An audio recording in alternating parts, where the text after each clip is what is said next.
At this time, we have a moment of silence.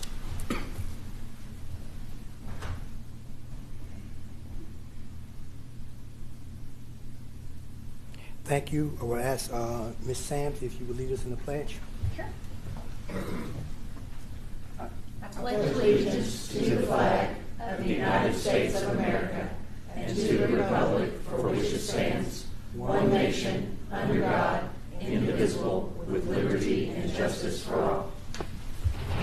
Thank you. You may be seated. I want to welcome each of you all to the Georgetown City Council for Monday, January 27th, 2025. Hard to believe that the month is sliding by so quickly. At this time, I will ask Madam Clerk if you have roll call. Mrs. Wilkins-Brent. Here. Mr. Chris. Here. Mrs. Hambrick. Present. Mr. Hanson. Here. Mr. Macy. Present. Mrs. Logan Mitchell. Here. Mrs. Tinglesang. Here. Mr. Stein. Here. Thank you. On item number 3, the approval of minutes has amended minutes for December the 12th should actually be the 9th. Excuse me, the other way around. Sorry. The correction, the minutes you had approved on after the December 12th meeting, the meeting referenced in those meetings, the joint work session with the county, and then the regular council meeting that happened on December 9th. The minutes actually listed December 12th as the date of Okay. those meetings, so those happened on Monday, and at the 12th, that meeting is going to be approved first. The minutes for those. So it's just updating the dates, to make sure that the dates were correct. Okay. Thank you for correcting me. They was updated. Thank you. Thank you, Emily, for updating me on that to make the correction. So I need a motion. Motion, Mayor. Second. Okay. Motion by Mr. Stone, a second by Ms. Hambrick. Are there further questions and or comments?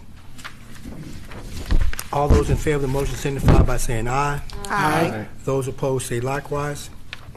Let the record reflect that the motion passed. Next is I need a motion for January 13th, 2025 minutes. So moved. So moved by Mr. Minke. Do I have a second? Second.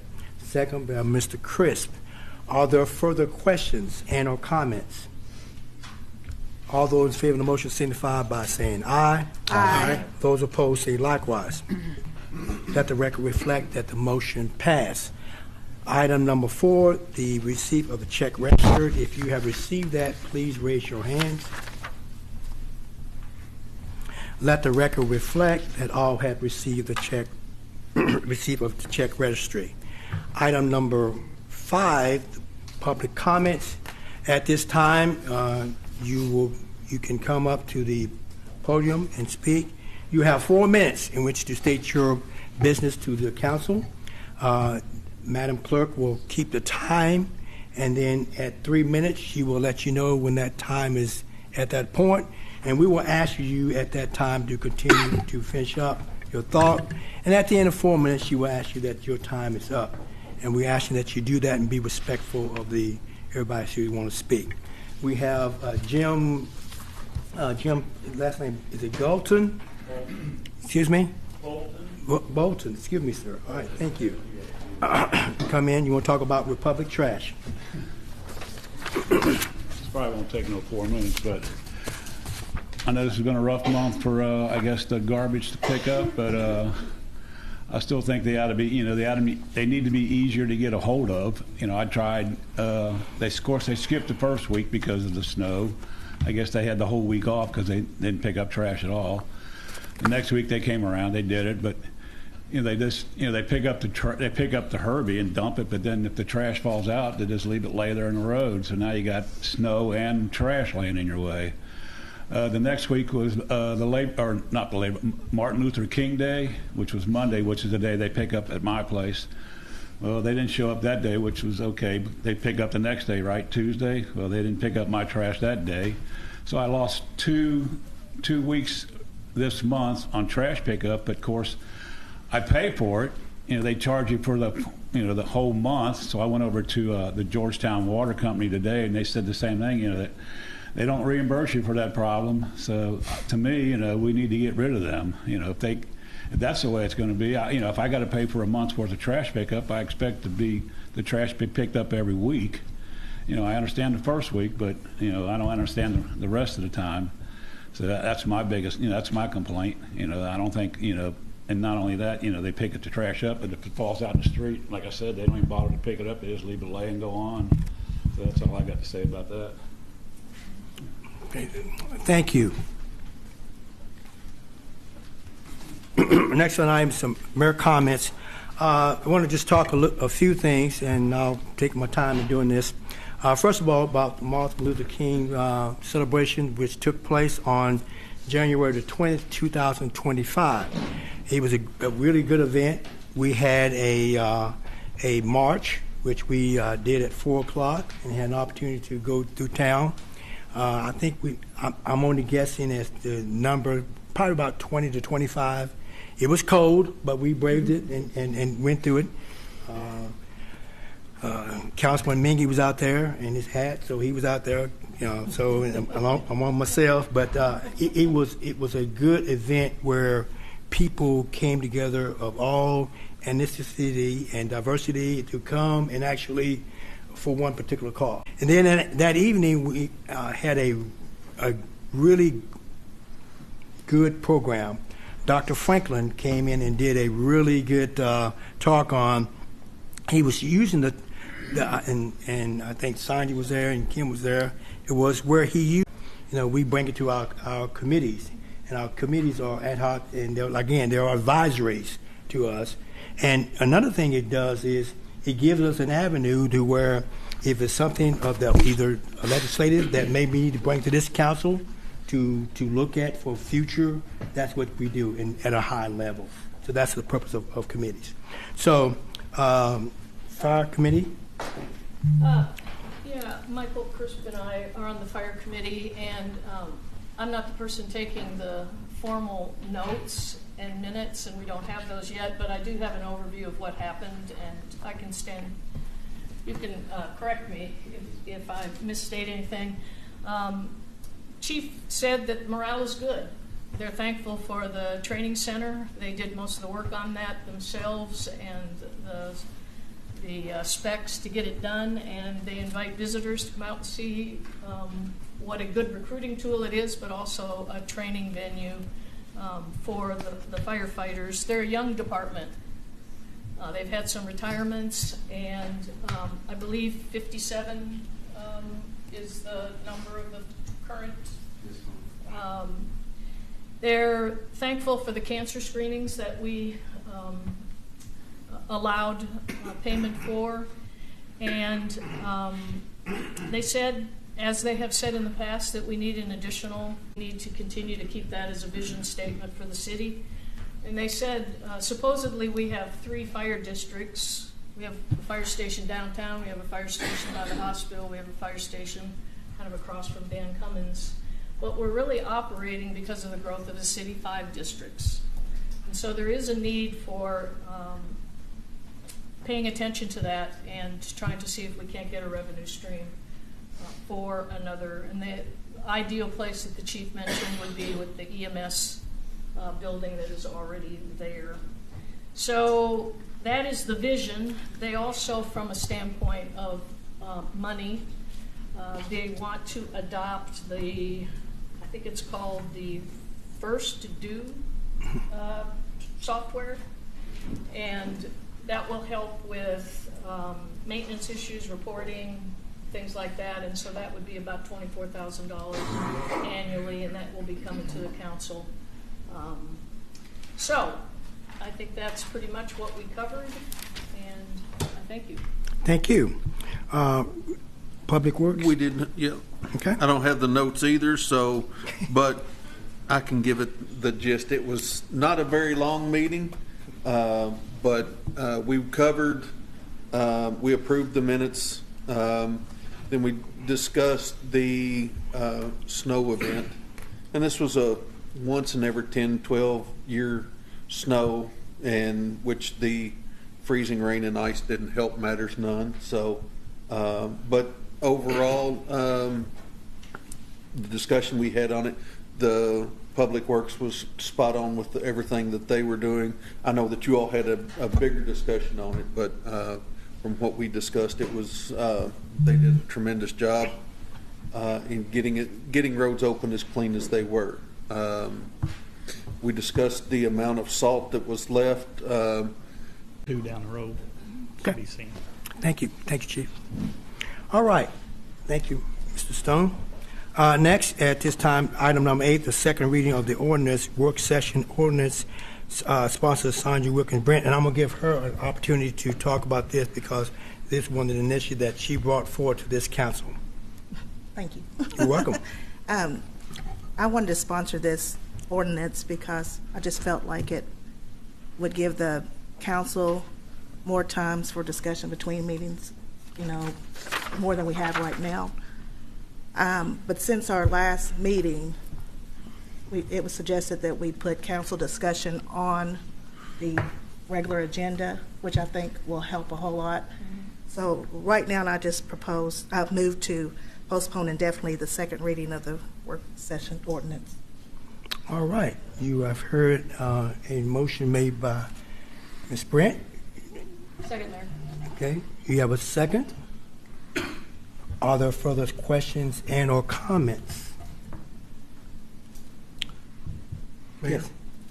So I'm just curious, I think there were a lot of very valid points that were raised in the work session. I know the county has a very similar process that they go through that provides for a great opportunity for ongoing conversations and things like that. Having just come out of the KLC training, in terms of open meetings and all those requirements that we all have to abide by, being able to provide an opportunity for additional discussion, and I think the discussion that we had at the last council meeting, I was very pleased with, and I think that's the most discussion I've seen in a council meeting on a particular topic for a long, long time. And so I thought that was very productive, and I guess I had a lot of questions about, how that fits into process and things like that, and I'm going to talk a lot about process. But I think there probably are some advantages to that. So I would hate that we postpone it indefinitely without having some more of those conversations. I totally understand it is time, it is commitment, but having something scheduled that you can cancel, if not, I think it just makes it simple for having a time available to have those special meetings like we would have now in order to be able to do that. So I hate to postpone indefinitely that activity. And I understand what you're saying, and there's still opportunity to have special called meetings. Oh, absolutely, absolutely, yeah. Definitely, but. Yeah, and I was going to bring it up actually when we got down to maybe new business or under the old business under council discussion, but I would kind of like to see, and I think the staff likes the idea of procedures, of putting procedures in place. So I would actually like to, maybe I should skip back down to wait till that, but to do something, I'd ask Sonia if she would help me and maybe another council members actually to put some procedures in place on how we do the agenda and set it up like we've done in the past. There's been times in the past, as a matter of fact, I think you all got the email that Emily sent out on how we've set it up in past, and maybe do that and then make sure that we have, because I think Sonia's main concern, and I actually think Alonzo, when he was here, I didn't talk to him about it, but I think his main concern was having that discussion and actually thrashing things out publicly so that we weren't violating open meetings acts and things like that, and make sure it's on the agenda so we have the opportunity to talk about it if we so desire to talk about it. So I was going to bring that up later in new business to actually ask Sonia if she would help me and get another sponsor to make that, and then take it to Emily and let her do the legalese part of it. Okay. Mayor, Go ahead. I think the under 13 council discussion, if we discuss something that we deem that we need a special or work session for, that's when we can do it. Sure. I agree. at that Right. time. Absolutely. If it's in need, we can schedule a work session to talk about it more. Yeah. And Mayor, the way we've fashioned the agenda as it's tonight, I mean, we have full opportunity to discuss new business on the agenda, and I agree that it would be a good idea to formalize something, and I'd be glad to serve on that as well. But I don't think we need to have anything more than that at this point. I appreciate what you said because last meeting was very open and Yeah. more than it's been in the 2 years that I was on. Right. So, Right. you know. Yeah. So, Well, I think being able to have the proper information sharing, regardless of when we do it and where we do it, I think is very key. And that's one of the things I know I've been interacting with the mayor and the staff about coming up with something very similar to what you're mentioning, Karen. A simple format to make sure that we've got all the information so that it can be publicly discussed. Because I know for a number of years, there's been a lot of questions that I've had of, well, what about this, what about this, what about this, that's never discussed. I'm sure it had been at some point, but not publicly. And so being able to reinforce all that kind of information for those that are watching and that do attend to understand why we're making the decisions that we're making on behalf of the citizens of Okay. Georgetown. Emily, I think, wants to say something here. Emily, come on up, Emily, please. So I think with the motion that's on the floor, if you choose to postpone it indefinitely, I think it would take like a 2/3 vote of you all to bring it back at whatever point you felt, and at that point it would kind of start over again. So you would start fresh with another first reading and go through that process. So you would have an opportunity to work through all of this, and then if you reach a point where you decide you do want to pursue adding that standing work session, I think procedurally that's how you would go about it. So I just want to offer that to help kind of navigate this discussion tonight. Thank you. But Okay. Question. Okay. Did you recommend last time that we go ahead and vote on it and vote no at the end of the discussion last time? I thought that's what you said, and then we can just, if we need to bring it back, we do start over. That is an option that you have as well. But we need to dispose of the motion that's on the floor first Okay. before you proceed. Okay, Well, Mr. Minky, you got something and that else? was the clarification I was going Yeah. to point out. Yeah, That we need to if give we it- vote no, then that gives us The the opportunity opportunity to to bring it back So- separate from a 2/3. So, are there any other, are there any other comments? I can take that motion back and we can. Well, we can go ahead and do the motion we have right here. Go ahead. That's what you're saying. I think you could take the motion back if you wanted to. Yep. But you could also just vote no on the motion and continue that way too. So, But do we need to vote on the resolution? Don't we need to vote on it after, if she takes it back? If you all proceed with the vote on to I got postpone it myself indefinitely, and you say, yes, we want to postpone it indefinitely, That's what that ends the conversation Right. tonight. But if you want to walk that back, or you say, no, we want to have the second reading, you could go through with that, and Right. then you would vote on after the second reading. so Is that what you were asking? Yes. Yeah. Well, But I wouldn't- was wanting to move it. I wanted to do what I said at first. Postpone. you Postpone want it. to postpone it to the second? Definitely, that's just, You still You want to could keep the amend motion? Yes. if you wanted to set a time, like, we can play with it if you want to. Right. But if you pass it the way it is, it takes a 2/3 majority Right. to bring it back Yes. in any relative form, similar form, correct? Yes. So it would be more difficult to do it the way it's proposed currently, Right. if it passes, Yep. is my point.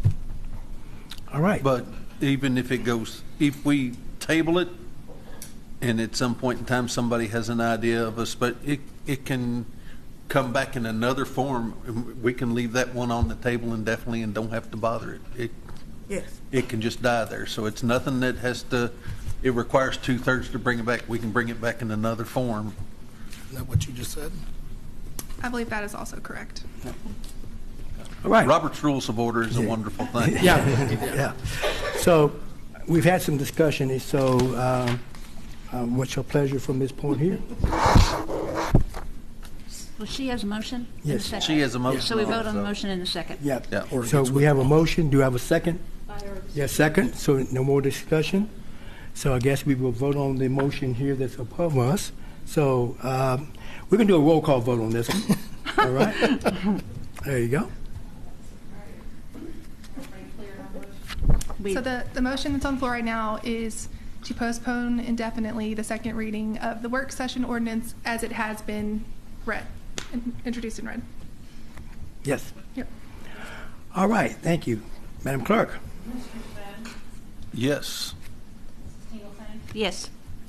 Mrs. Leslie Mitchell, No. Mr. Reese, No.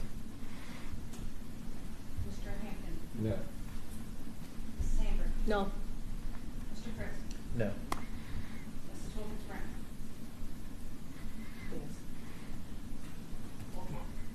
Ah, 5-3. Yeah. oh, that 5-3 that made you no. relax, didn't it? Okay, so the motion has failed, Okay. so Okay. I'm turning it back over to you. Thank you. Now we kind of maneuver through that water a little bit. Thank you, Wait. Emily, for helping us with that. So the motion Do we- failed. Right, do we vote now on the, No, we don't. we don't, So now you need someone to Now Make a somebody- motion. motion in a Make a new second. motion for the other one now. Make a new motion for the second Second reading and the second vote. reading. So I make a motion. that we So have you make a second motion vote. for the second reading. Ms. Mitchell has made a motion. Do I have a second? Second. Second by Ms. Hambrick. Are there further questions and/or comments? All right. So we're going to do a roll call vote. Oh, you need to read the, thank you. You're going to redo the reading of the second ordinance, please. Thank you. An ordinance amending Chapter 2, Article 2 of the Georgetown City Code of Ordinances establishing regular council work session. Summary. 1. Amend Chapter 2, Article 2 of the Code of Ordinances to establish the schedule of regular work session meetings for the Georgetown City Council. 2. Provide for repeal of inconsistent ordinances, severability of provisions, and the effective date upon passage of publication. The full text of this ordinance is available for examination in the City Clerk's Office, 629 North Broadway, Georgetown, Kentucky, 434, or at www.georgetownky.gov. Introduced and publicly read the first time November 11th, 2024, publicly read the second time January 27th, 2025. All right. We have properly read the second, had discussion. Yes, come on up. So just to make sure we're all on the same page, what you're being asked to vote for now is to adopt the ordinance as drafted. So if you want to implement this, your vote would be yes. If you do not want to implement this, your vote would be no. Yeah. Any questions on that? I understand that now. Okay. And it's subject to be, you can modify it at any time with the appropriate process. Yes. If you adopt this tonight and you decide you want to make changes, you could just do another ordinance after the fact, either repeal it or amend it again. Okay. Thank you. Okay. At this time, Madam Clerk, roll call vote. Mrs. Wilkins Brown? Yes. Mr. Chris? No. Mrs. Hambrick? No. Mr. Hampton? No. Mr. Reese? Yes. Mrs. Leslie Mitchell? no. Mrs. Tingle Sames? No. Mr. Stone? No. All right. So the motion is, what is the 6-2? No. So, all right. All right. Next on the agenda, we have Georgetown Municipal Water Services, and we have Chase coming up, and Chase going to talk about item A, which is the chemical bid recommendation for 2025. We do have something for the screen if our IT liaison can bring that up.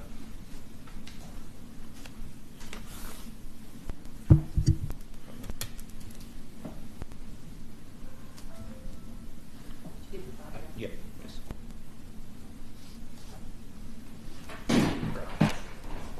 All right. Oh, just preview. Before we get started, I thought it would be a good idea with my first time being in front of this new council, just to take a couple of minutes to go over the why behind the Georgetown municipal business that appears on this agenda and will continue to appear on future agendas. It won't take but a minute. And I did just bring a quick presentation to go through all of the items. I don't think it'll take any longer than normal, but just thought it'd be a good idea with this first meeting. So. Studio 46 is having a hard time with the live stream. There we go. So if we could go to the next slide, please.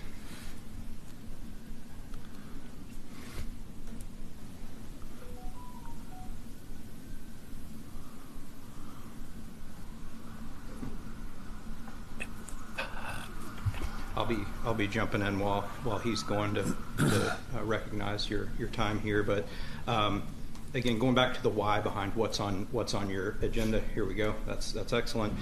Per City Ordinance 91-001 in Section 5, you'll see that purchases and contracts for Georgetown Municipal that are in excess of $10,000, they do require approval from the City Council if we are going to execute those agreements or contracts and make those purchases.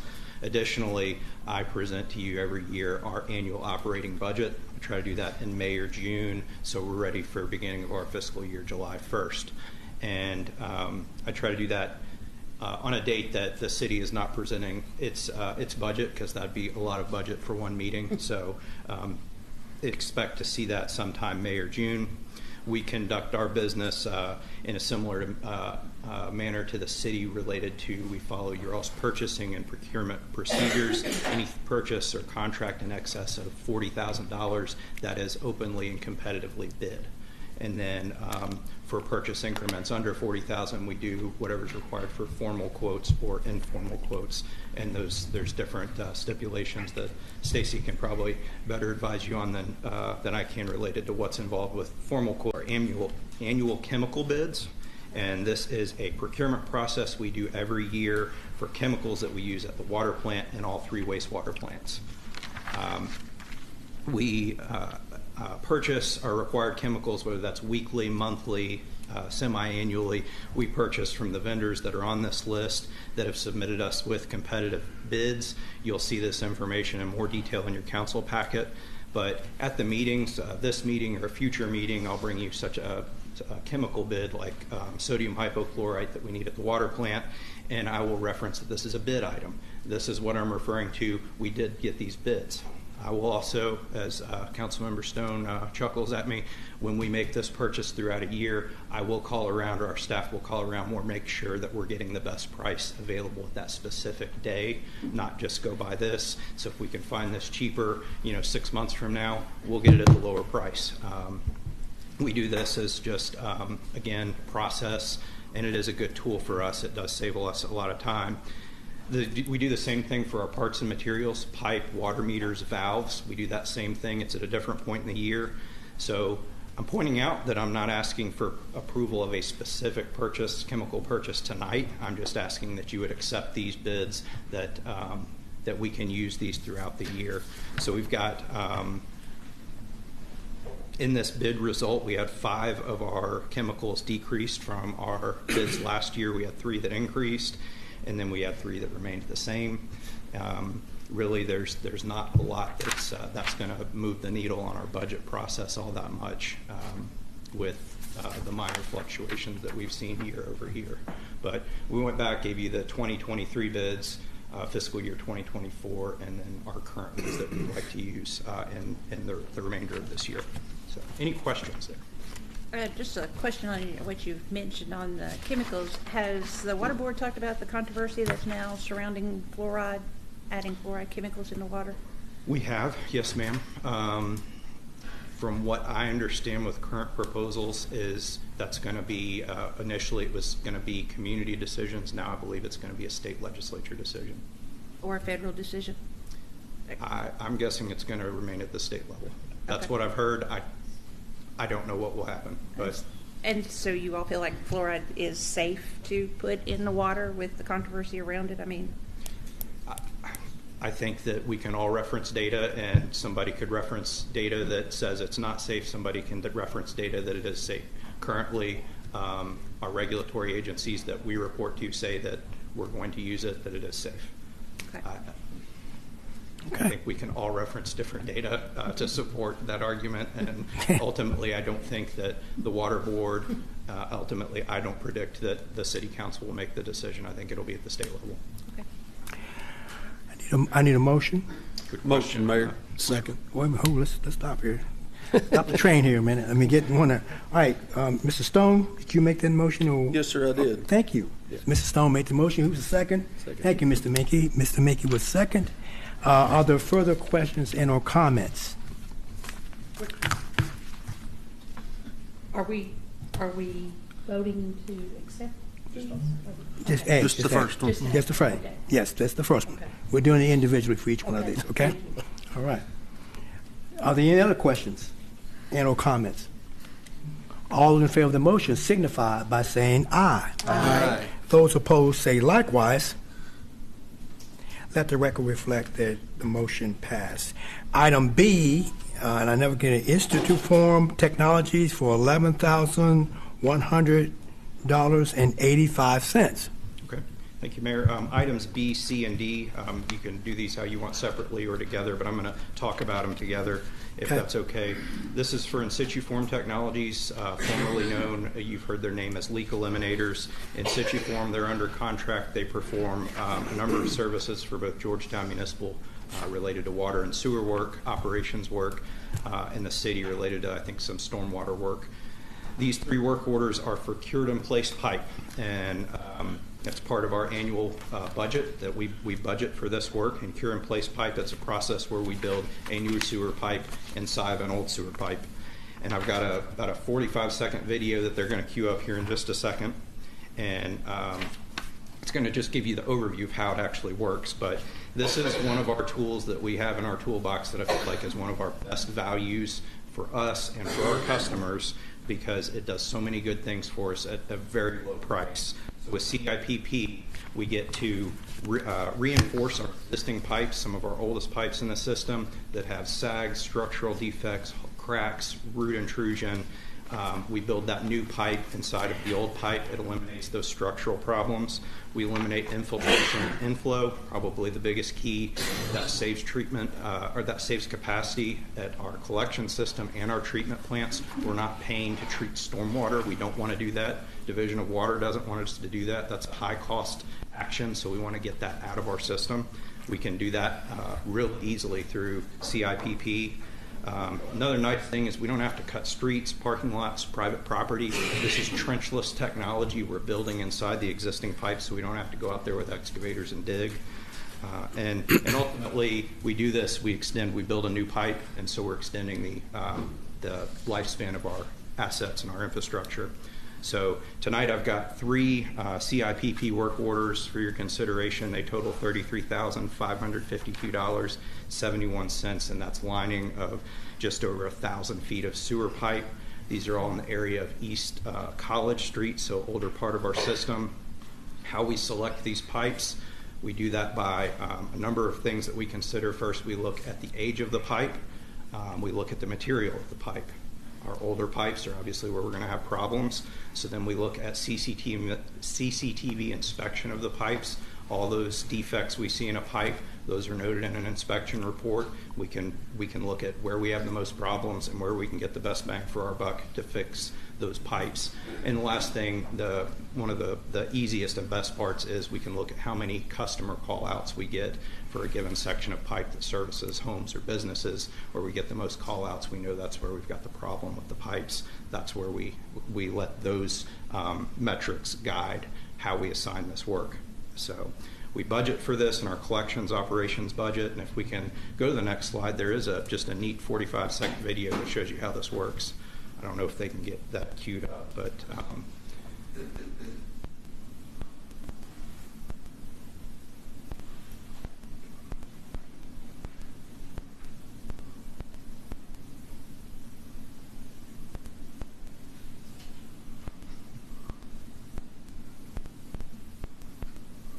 you can try that separate YouTube link if I sent that as well. But any questions on this forward? Sounds like an efficient way to do things. Great tool. Yes. Are we still waiting to get that? I can send it out later. Okay. Yeah, I'll send it out. Yeah. Can So- you send all the slides that you've got? I think Yes, that's sir. that's a great summary. Yes, sir. In addition to what you've already put in the packet. So, thank you for that. Okay. All right. I need a motion to do all three of these. I'll make a motion. Instead of doing it all separately, let's do all three. Do I need a motion? I'll make a motion. Motion made by Ms. Brent. Do I have a second? Second made by Mr. Hampton. Are there further questions or comments? All those in favor of items B, C, and D for $11,185, $11,163.39, and $11,288.47. All those in favor of the motion signify by saying aye. Aye. All those opposed say likewise. Let the record reflect that the motion passed for items B, C, and D. Item E is Strafer Pump and Supplies Incorporated for the amount of $11,767. Okay, we have to move a lot of water. We have to buy a lot of pumps. This is a pump replacement at our Canewood Pump Station number 2. This represents, as we said in the procurement process, these were formal quotes that we received, and Strafer was the lowest formal quote we received. We buy a lot of pumps from Strafer, good service there, so no problem with the vendor. As you may know, we a lot of times look at rebuilding pumps, and we were not able to find the parts on this pump, so we had to go the new route. When we do the rebuilds, we essentially get a new pump value at half the cost, but that wasn't the case here. So in this upcoming year, I'm sure I'll bring you requests for rebuild pumps. We'll go new on this one. We don't ever budget specifically knowing which one's going to go out at any time, but we do budget for new pumps in every annual budget, and then we spend that accordingly based on the needs that come up. So any questions on this purchase order for Strafer? Yes. Chase, I'm looking at the quote here. What is the current size of the pump that's there now, horsepower-wise? I couldn't tell you that. I'm just noticing, 2 of these are 20 horsepower, and the one that you selected is 11.3. Is that going to be sufficient enough to handle? I know it's been sized accurately. Okay. I can get more information on you if you'd like to. I can send you that out, or we can wait. But that's a good question. I know they size these appropriately. I don't really get down to that level, but Okay, thank you. Do I have a motion? So moved. Motion made by Ms. Hambrick. Do I have a second? I'll second. Second made by Mr. Minke. Are there further questions and or comments? Just one question. You said that you budget, that's a budget item and not for specific, correct. and so are you within budget, or have Yes, you had ma'am. others? Mhm. Okay, thank you. Are there any other questions? All those in favor of the motion for Stratford Pump and Supply for the amount of $11,767 signify by saying aye. Aye. Those opposed say likewise. Let the record reflect that the motion passed. Item F from Hatch Company for $11,616. Okay, just jumping back, what I'll do, Councilmember Leslie Mitchell, I will send you a snapshot where we're 6 months into our fiscal year budget. I'll send you a snapshot of where we expect it to be, where we actually are as compared to the total budget, but I will send it out tomorrow. Next, we have Hawk Company. This is for our annual maintenance contract of our phosphorus monitoring. This is something we have to have. Hawk Company does our, something breaks, they come fix it, they monitor the equipment, they do our SCADA, and they calibrate the equipment. We have to have this in order to meet our discharge permit at Plant 2 for phosphorus discharge. So annual contract, budgeted purchase. It is a sole source with the equipment we already have to Hawk Company. All right. Do I have a motion? Motion. Motion made by Ms. Mitchell. Do I have a second? Second. Second made by Mr. Chris. Are there further questions and or comments? All those in favor of item F, Hatch Company for $11,616 signify by saying aye. Aye. Those opposed, say likewise. Let the record reflect that item F passed. Item G, Judy Construction for WWTP number 1, upgrade and expansion for $440,000.10. Thank you, Mayor. Yep. This represents our latest pay app for work completed by Judy Construction in December of 2024. If you look at the numbers, we're at 86% completion of our project budget. We're at 76% of our work complete. If you recall, early in the project, we purchased a lot of our equipment listed as stored materials, so we avoided price escalations. And we had our budget and our work complete. We generally like those as the project goes, we want those to be even. But that's out of whack on this project, but what you're seeing is we're getting closer to closeout, and now we've paid for all that equipment, we're catching up on work. Those are getting closer and closer. You'll see that with each invoice. Not how we normally do a project, but with extenuating circumstances there, we had to get very creative, and that was one of the things we did to avoid all those cost escalations that we've seen over the last 2-3 years. So we continue to work toward our beneficial usage milestone. That's March 31st of this year. Just on a side note, last week at our meeting of our Board of Commissioners, the board released our first 10 projects on our availability request wait list. And we feel like we are so close to beneficial usage milestone that we feel like it's important. We want to encourage that group of applicants. Go ahead, get moving on your project. By the time you're ready, we're going to be in good shape. We're going to be ready to receive that flow. It's a very big step on the part of the Board of Commissioners. Very happy that we were found that comfort level with that.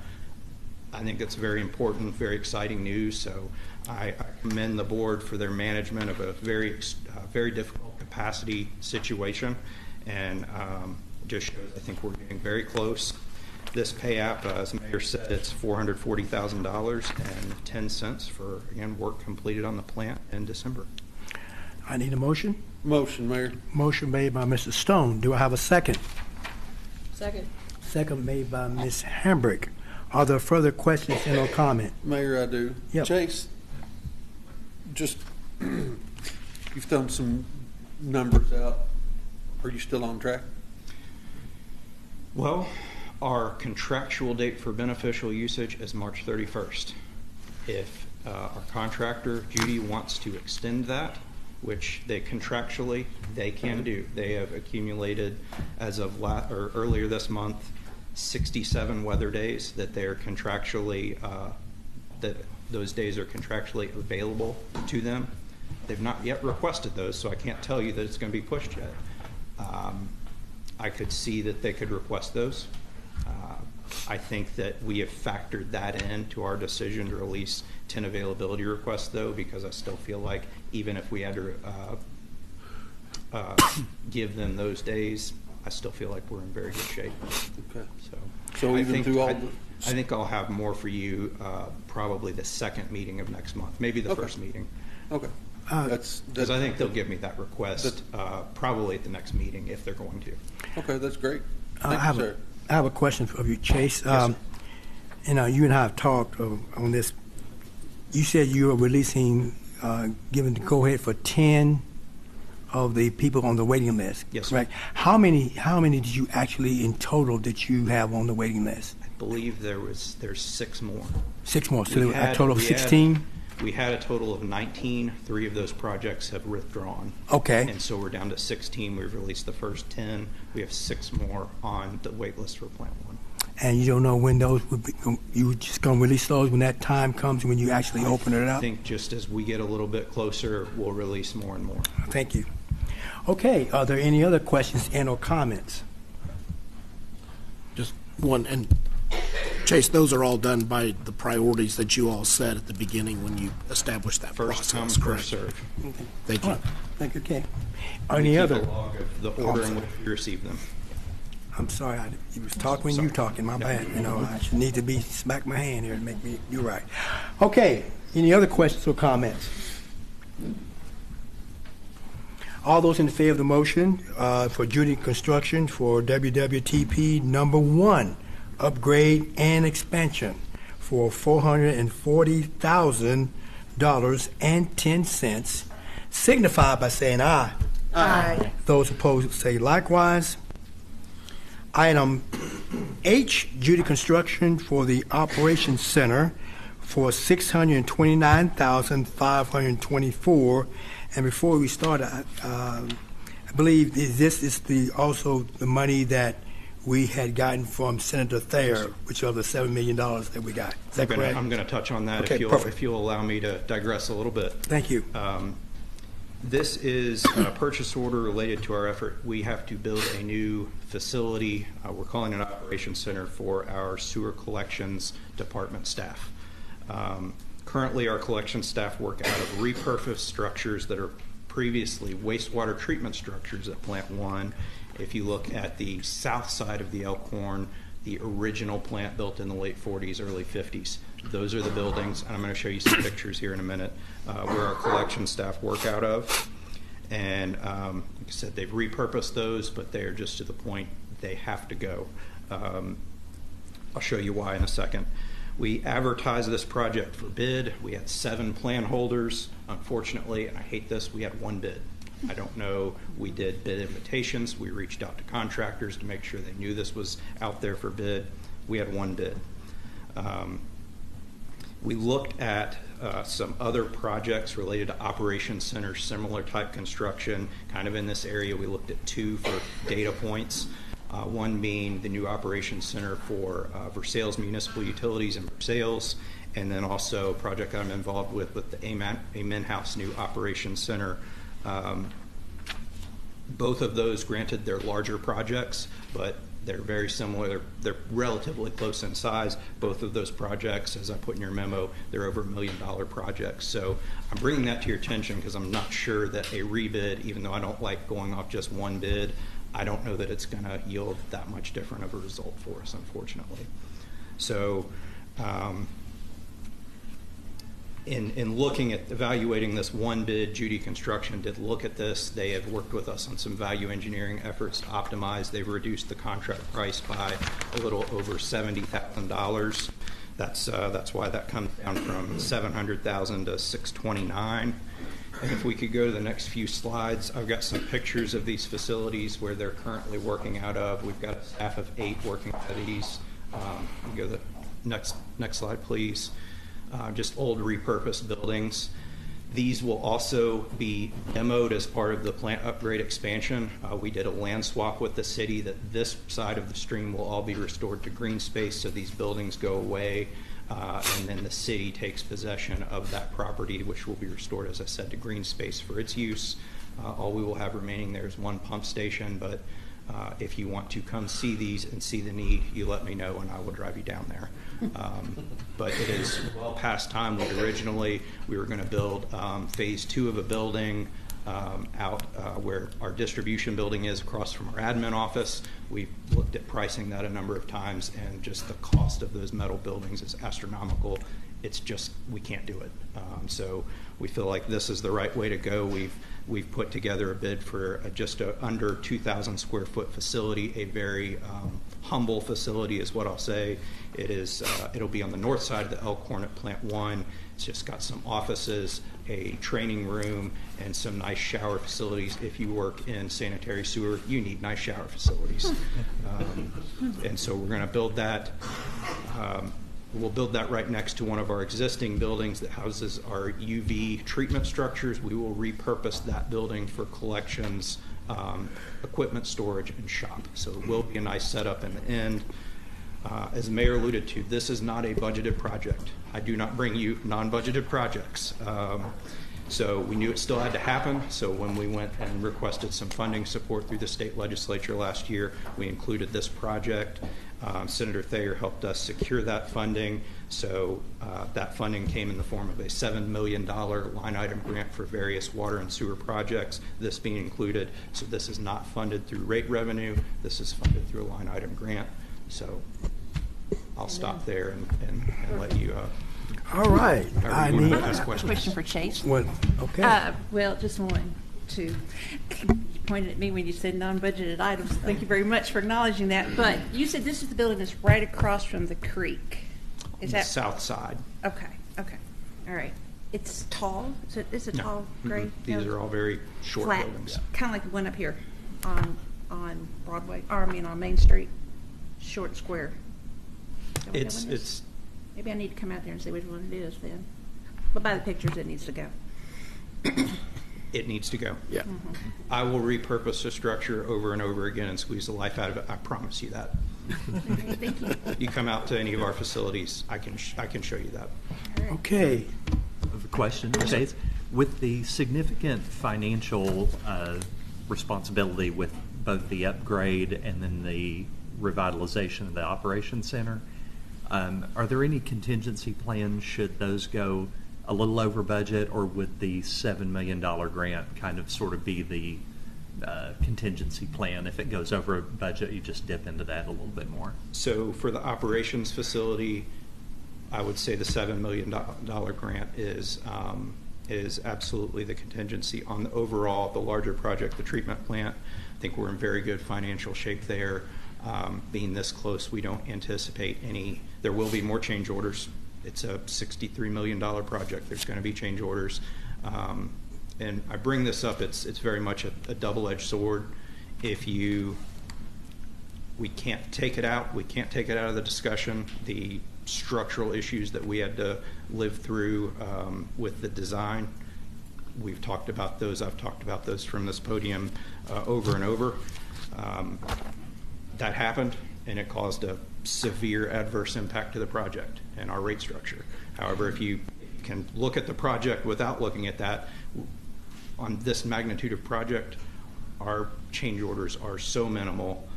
We just have this one unfortunate thing that happened. So I think that we're still in good shape. I think that as we are going back and reevaluating our rate structure, as we promised the previous council that we would do, I think we will show that our rates are strong and favorable to fully support financially all of the projects that remain in our capital program, including the wastewater plant. Thank you. All right. At this time, I will entertain a motion. Motion made by Mr. Hampton. Do I have a second? Second made by Mr. Minke. Are there further questions and or comments? All those in favor of the motion for Judy Construction Operational Center for $629,524 signify by saying aye. Aye. Those opposed say likewise. Thank you there, Chase, as always. Appreciate it. Next, I had asked Mr. Mike Henniger to come up and then kind of give us an update on the emergency operation plan for Georgetown, Scott County. He's going to kind of give you what's going on and how we plan for emergencies and so on. Thank you, Mike. So I sent out an electronic version of the basic plan about a week ago for you guys to take a look at. This plan comes to you essentially about every 3 to 4 years. This particular one is the result of 2 threat and hazard assessments, the mitigation plan for Scott County, and then input from events that we've gone through in the last several years. I'd like to start out by saying that Scott County and essentially City of Georgetown are very lucky in the emergency management program that we have developed here. You've got 2 certified emergency managers at the head of the department. There are only 32 certified emergency managers in the state of Kentucky. Most of them are either in Lexington, Boone, Kenton, Campbell, or out western part near Bowling Green, Owensboro. So you've got a lot of skill putting these things together. This plan brings in a whole lot of cybersecurity that was not really on the top of the plate 5 years ago when we wrote the last comprehensive plan. We're also bringing in a whole lot of lessons learned from deploying to disasters throughout the community. We deployed to the train derailment in Rockcastle County 2 years ago. I sent my deputy down to North Carolina for Hurricane Helene. She was there for almost 4 weeks. came back with a lot of lessons learned that we are putting back into our plans. And then, most recently, we took a bunch of lessons from the city of New Orleans for their New Year's Eve issue. So we're starting to build out a parade and festival plan so that we can start talking about security for the people that are stationed at Festival of the Horse, or intersections and parade routes. We're just trying to put on paper the best way we know how to try and prevent and mitigate whatever hazards there are in the community. So I'm in front of you tonight asking for you to approve the mayor to sign and adopt this plan for the city of Georgetown. We actually operated off of this plan for the snowstorm for January 5th. I reached out to the mayor and Devin and got the emergency declaration in place, started the wheels in motion towards getting either FEMA or state reimbursements as we figure out where the funding streams are going to come from and what our total costs have been. But as I said, I'm just asking for a signature to adopt this plan, and then I'll be back in 2 or 3 years to do it all over again. I'll make a motion, Mayor. Okay, motion made by Ms. Hamrick. Do I have a second? Second made by Ms. Brent. Okay, are there further questions and or comments? I have some. Yep.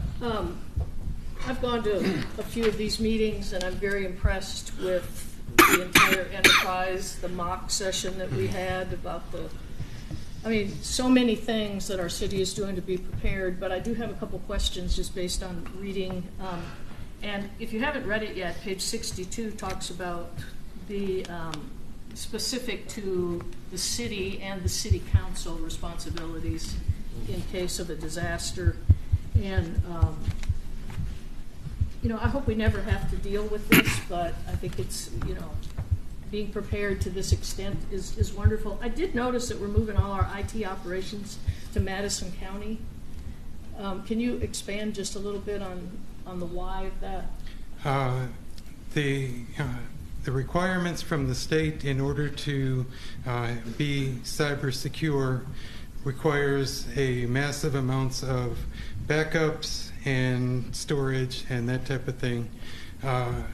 The Scott County Fiscal Court did their investigations and their research.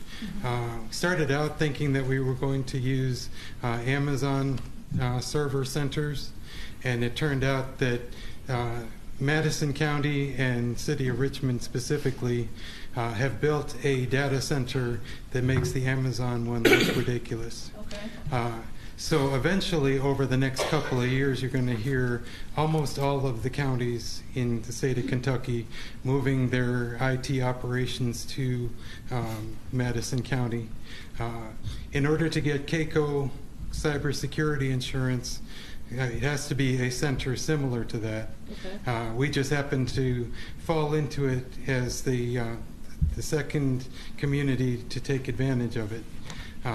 But being in that system allowed us to qualify for a $640,000 cybersecurity grant. Oh, wow. Which is going to upgrade the county IT departments significantly, and by way of that, we'll sweep you guys into that same system.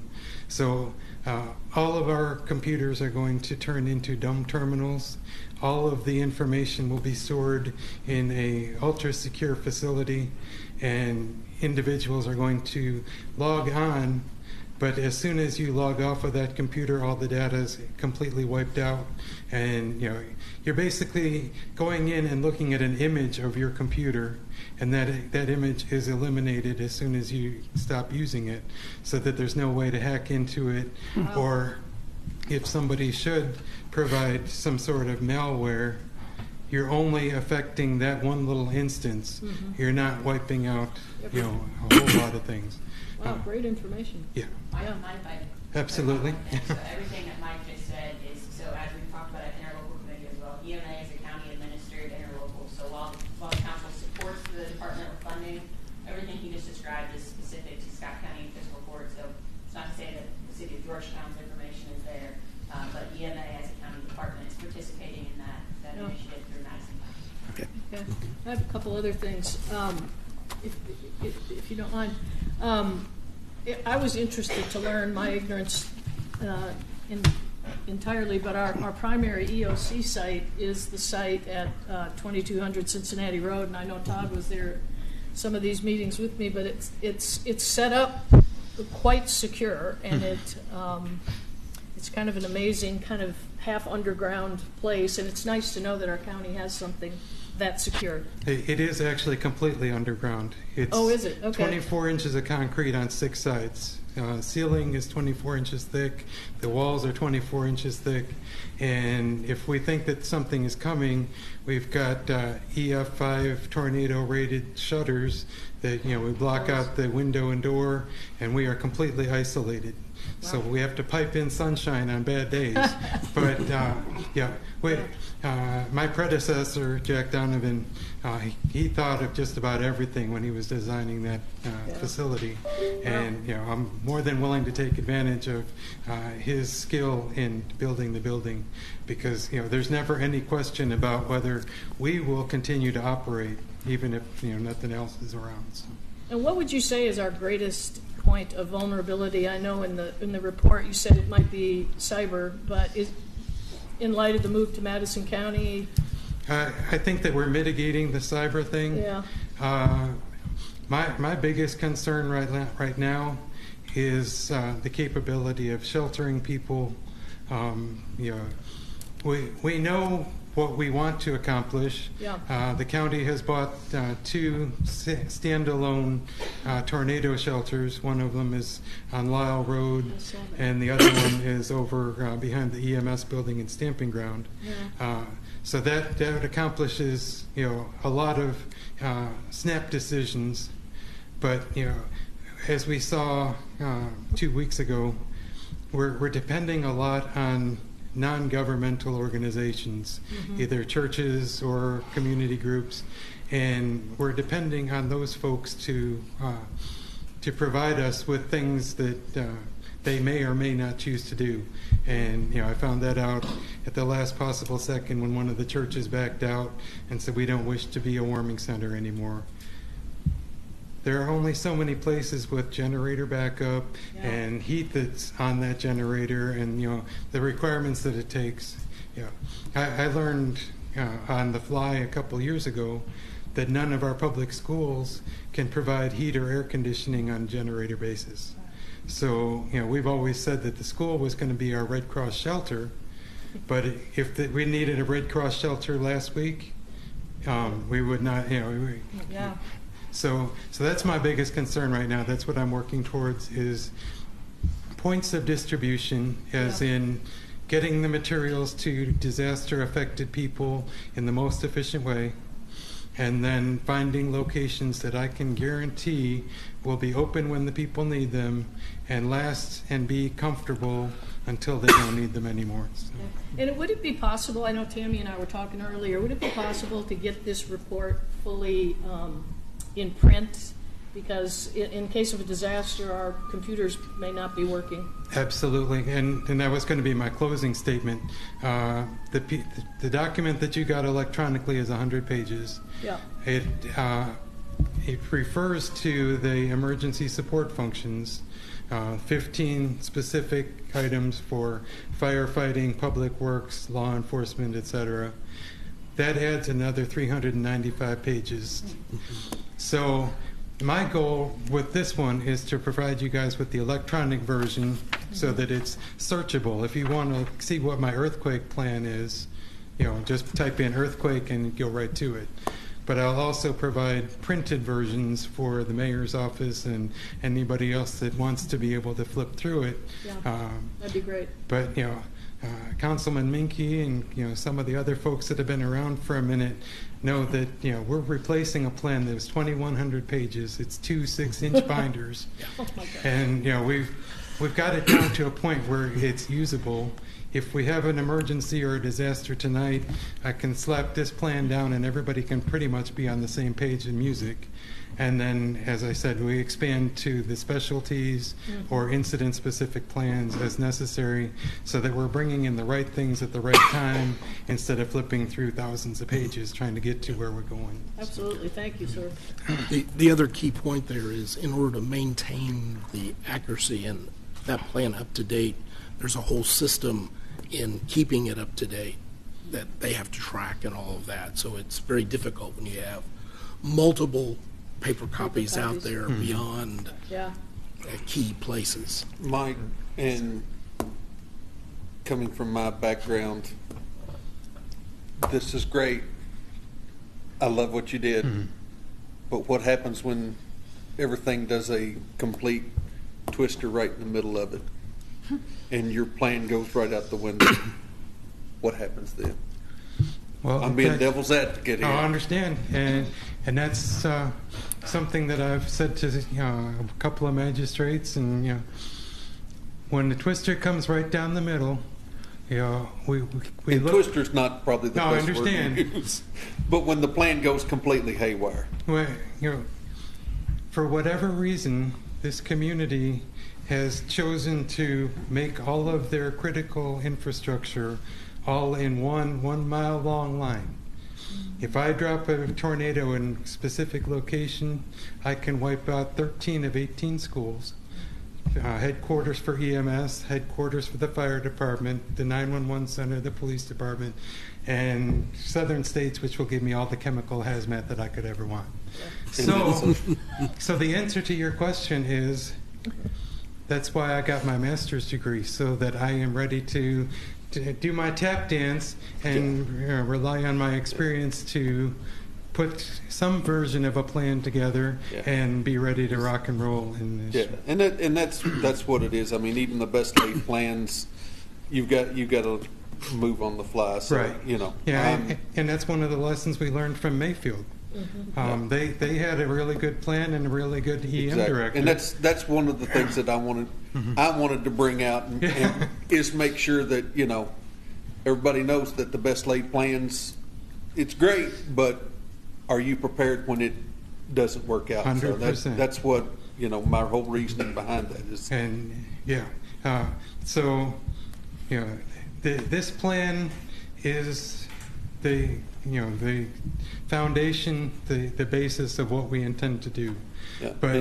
But there are incident-specific plans. We're at the desk every day from 8 to 4 trying to think of the worst possible thing. Wonderful. And you know my wife. She is the one who says, you could see a birthday candle and think it's a freaking forest fire.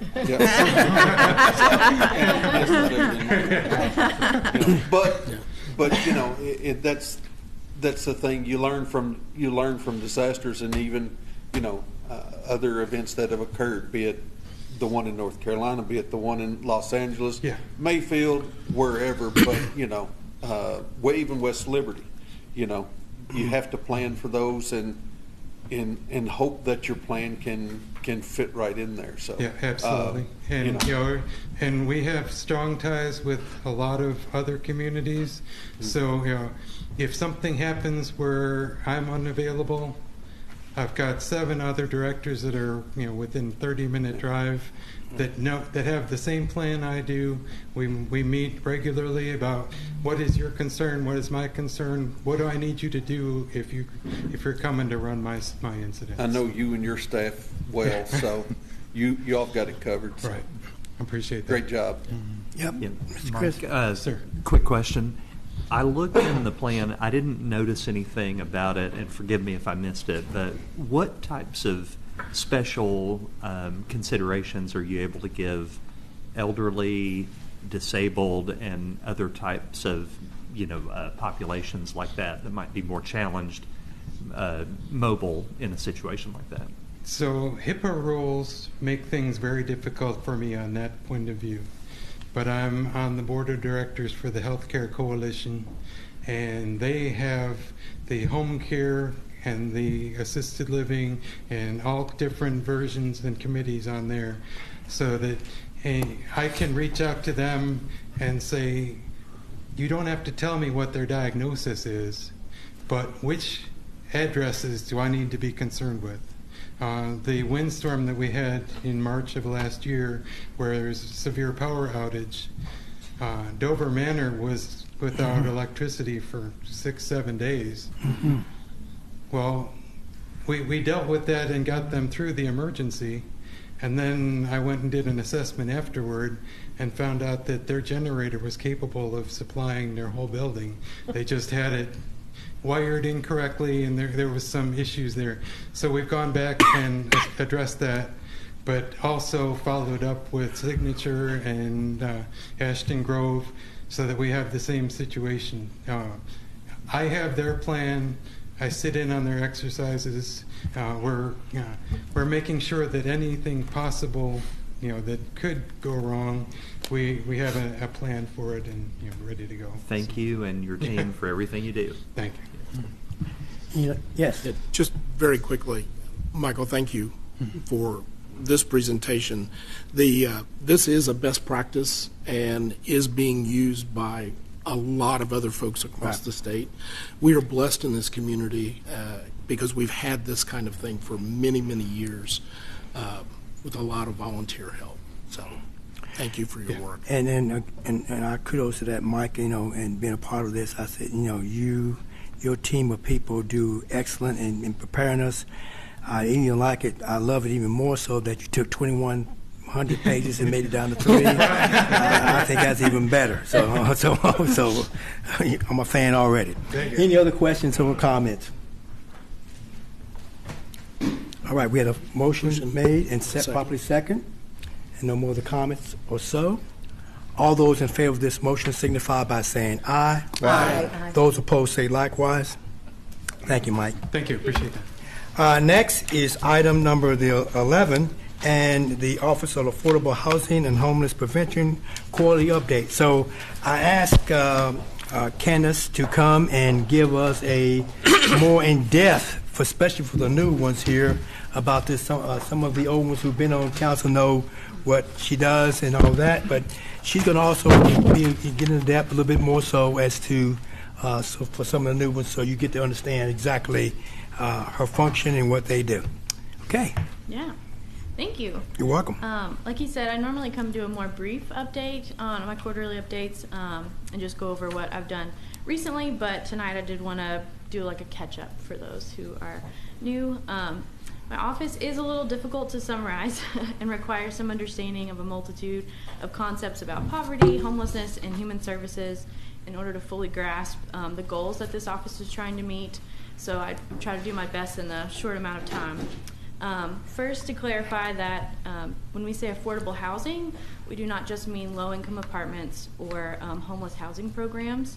While that is a part of it, and we do need units for folks on that income level, affordable housing is inclusive, meaning that it talks of all of us in our housing here in Scott County. Each person in our community feels the effect of our affordable housing crisis. Some, unfortunately, just feel it more than others. It's really a domino effect. I know I've talked about this before, but we have folks who are just graduating college who are trouble finding housing and living at home longer, who have great jobs, starter jobs, but can't find anywhere to live. We have folks who are retiring, empty nesting, who are wanting to downsize and are unable to find affordable housing to do that. We have families who are living in houses and they're ready to move up and can't find housing. And so it's affecting a lot of different categories here in our community. And we are all unintentionally, of course, applying pressure on each other whenever we can't move into our next phase of housing or type of housing. That unit's being kept longer from somebody who's looking for the unit I'm already living in, and so on and so forth. And so unfortunately, those on the bottom, the low income, are pushed out, and that's why I think we think of them first when we think of affordable housing. But really, everybody in this room probably is feeling the heat of it themselves, or a family member or a loved one who are struggling with that. So in short, my office was created in it was created from some discussions, I think that started in 2019, from a task force that was put together of some local leaders who were wanting to seek out city, county, community-wide solutions for homelessness and affordable housing It was out of a desire to be more proactive rather than continuing to be reactive to these issues, especially as our community grows as rapidly as it is. It was kind of sort of based off the Lexington offices of affordable housing and the Office of Homelessness Prevention. They have two separate offices there. They were established in 2014. But outside of that, in the balance of state, we are the first city to have a position like mine. And I think that has been impressive and have been expressed by lots of organizations like Kentucky League of Cities, Kentucky Housing Corporation, and they are impressed with our cutting edge decision making. So I've also had lots of cities reach out to me specifically asking about the position and contemplating themselves on whether they would like to add that to their staff. While the office idea itself is eye-catching, the work being done really is the reason that Scott County and Georgetown will truly be benefiting from this position as we take our bold step forwards. Recently, the office was awarded funding through the Kentucky Housing Corporation Emergency Solutions Grant. Almost $100,000 was awarded and earmarked for the Emergency Shelter Project, Rapid Rehousing, and HMIS. Monetary value aside, it's really great that this office has gotten our foot in the door for federal funding in the world of unhoused, servicing for the unhoused populations. One of the many reasons this office was originally funded so that way our community could start taking advantage of these federal dollars that we weren't currently getting and seemed to felt out of reach at the time. The Emergency Shelter Project, part of those ESG funds will be going to support our low barrier shelter that we partner with the Gathering Place mission for. It was started as a really quick history. It was started as the White Flag Shelter.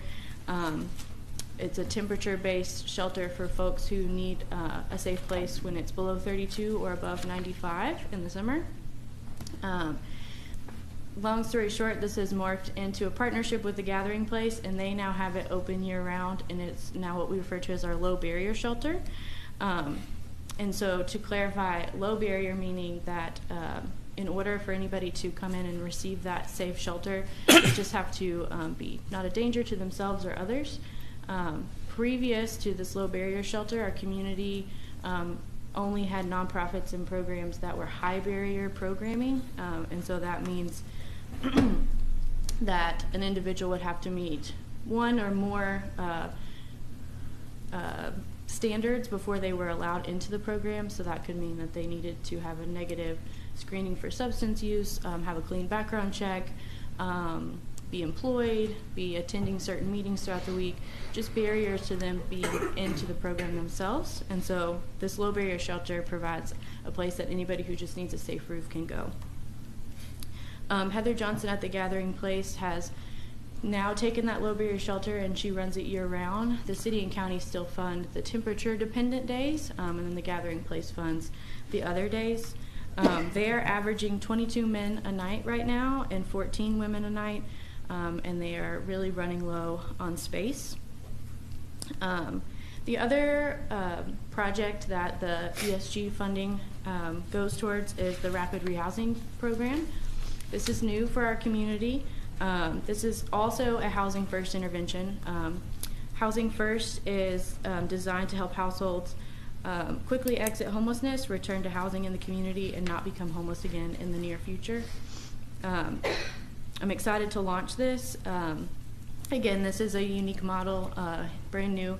KHC has never funded a project like ours before, but they're excited to partner with us. Federal grants of this capacity are a lot of times very difficult for small nonprofits to get, and then it's even more difficult for them to manage. And so this city nonprofit partnership is exciting, and we hope that it will yield lots of great results. Circling back to the low barrier shelter, I mentioned that they are really tight and don't have a lot of room. The Gathering Place mission is running our emergency shelter, but also they run their own separate funded programs. So they're trying to do a lot with the campus that they have. June of last year, we secured $125,000 in funding from Toyota to build a new building on the Gathering Place campus. If you've ever been there, there used to be trailers back in the back. They have since torn those down, so they have some open land back there. The mission is consistently low on space and beds. They, in true nonprofit form, they always make do with what they have, and they meet their goals, but they need some additional space. And so with that funding from Toyota and then seeking CDBG funds, we would like to build a new building on their campus. And Karen is CDBG certified, and so we are very optimistic that we can get the funding to build that shelter. We're already in conversations with the Department of Local Grants, to get that going. Another project that this office has been working for is the housing needs assessment. This document is something that will be foundational, I believe, for the work of my office. It is something that Lexington's office did back when it was first founded. I know anecdotally we all know that housing is difficult here in our community and that we're in a housing crisis, but we really needed the data and research behind that so that way we knew where to put all of our efforts. We wanted to make strategic moves forward instead of putting energy and funding on trial and error. The last council meeting of the year, we did have a presentation from our consultant. That was not the final presentation, so I anticipate that soon we will bring the final of that. We have so far worked on demographic and economic analysis, housing market analysis, affordability analysis.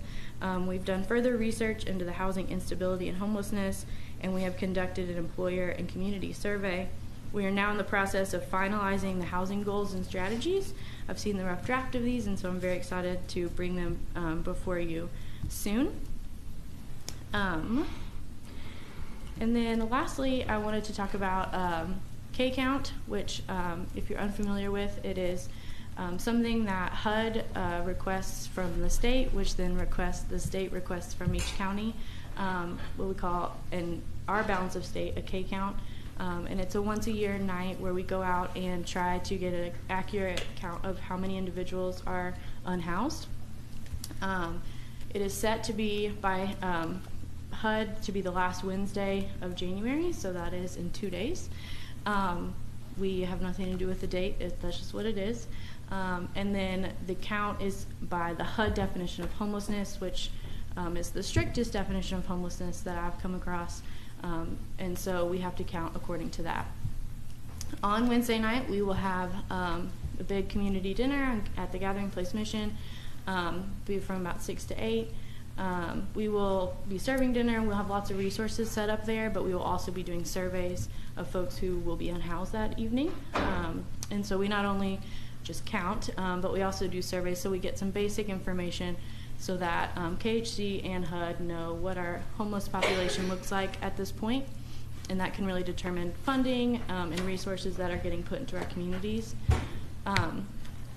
Each county, this is dependent, it is just up to counties to do the count, and so this office kind of naturally stepped into that last year in strong partnership with Gathering Place and Elizabeth Village. But yes, on Wednesday there will be a dinner from 6 to 8, and then we will also go out and do what we call a street count at 10 p.m., where we actually go out into the community and seek out folks who are unhoused. It's really cold, and so a lot of folks have sought shelter, but we do, and part of that night too, if we find folks, can educate them on what's available to them. We have resource bags.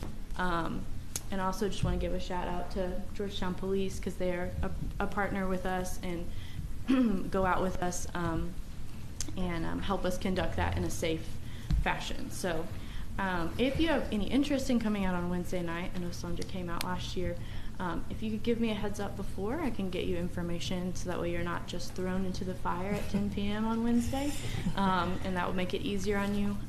But we are happy to have volunteers. Hopefully we'll have a little bit less ice by Wednesday, but it doesn't seem like it's going to be super cold. A few years ago we did it and it was like negative outside, so it'll be great. But I think that's all I have, and I'm happy to. All right. Like I said, I took part in that K count last year and it wasn't as cold, but but we did get out there. And I tell you what, you get amazed by just knowing that we take for granted the things that we have, and there's people who don't, that have nots, and that this is something where we just try to get them to understand where resources are located to get them help, so at least a starting point, and that's always good. So, and thank you, Candace, for all you're doing with that. And any questions? All right, hands up. Go ahead. Oh, okay. Candace, is there any data available showing kind of how much your efforts and our efforts have impacted homelessness locally over the last, say, quarter and even beyond that? So I think that's a hard question to answer simply because there wasn't a lot of data to begin with, and so I think part of my position is to help more accurately track those numbers that you're looking for. And so right now you're going to see probably the numbers going up when you see actually the K-count numbers. If you all saw in the housing needs assessment, the K-count number went way up last year because our efforts to more accurately capture are better, and so we are getting a grasp at what the problem is right now. So it's hard because it looks like my office made it go up, but in fact we're just getting better at finding those numbers. Does that answer it? It sure does. Thank you. All right, Ms. Sams. What is, when you say affordable housing, what is affordable housing? And you mentioned as the beginning that you're talking about people that are downsizing as well as people trying to move up. So what, with your definition of affordable housing, what is that, especially in Scott County? Yeah, so like on paper, affordable housing, they say is at least 30% or below of the income coming into the household. Okay. And so that is what, on paper, affordable housing looks like. If you'll wait a second, I have a quote on what I think that affordable housing is from a book that I read. A reasonable median income is not the sole measure of an affordable city. The experience of individual households, their stability, their fair treatment, and the safe, healthy upkeep of their homes is the least as important.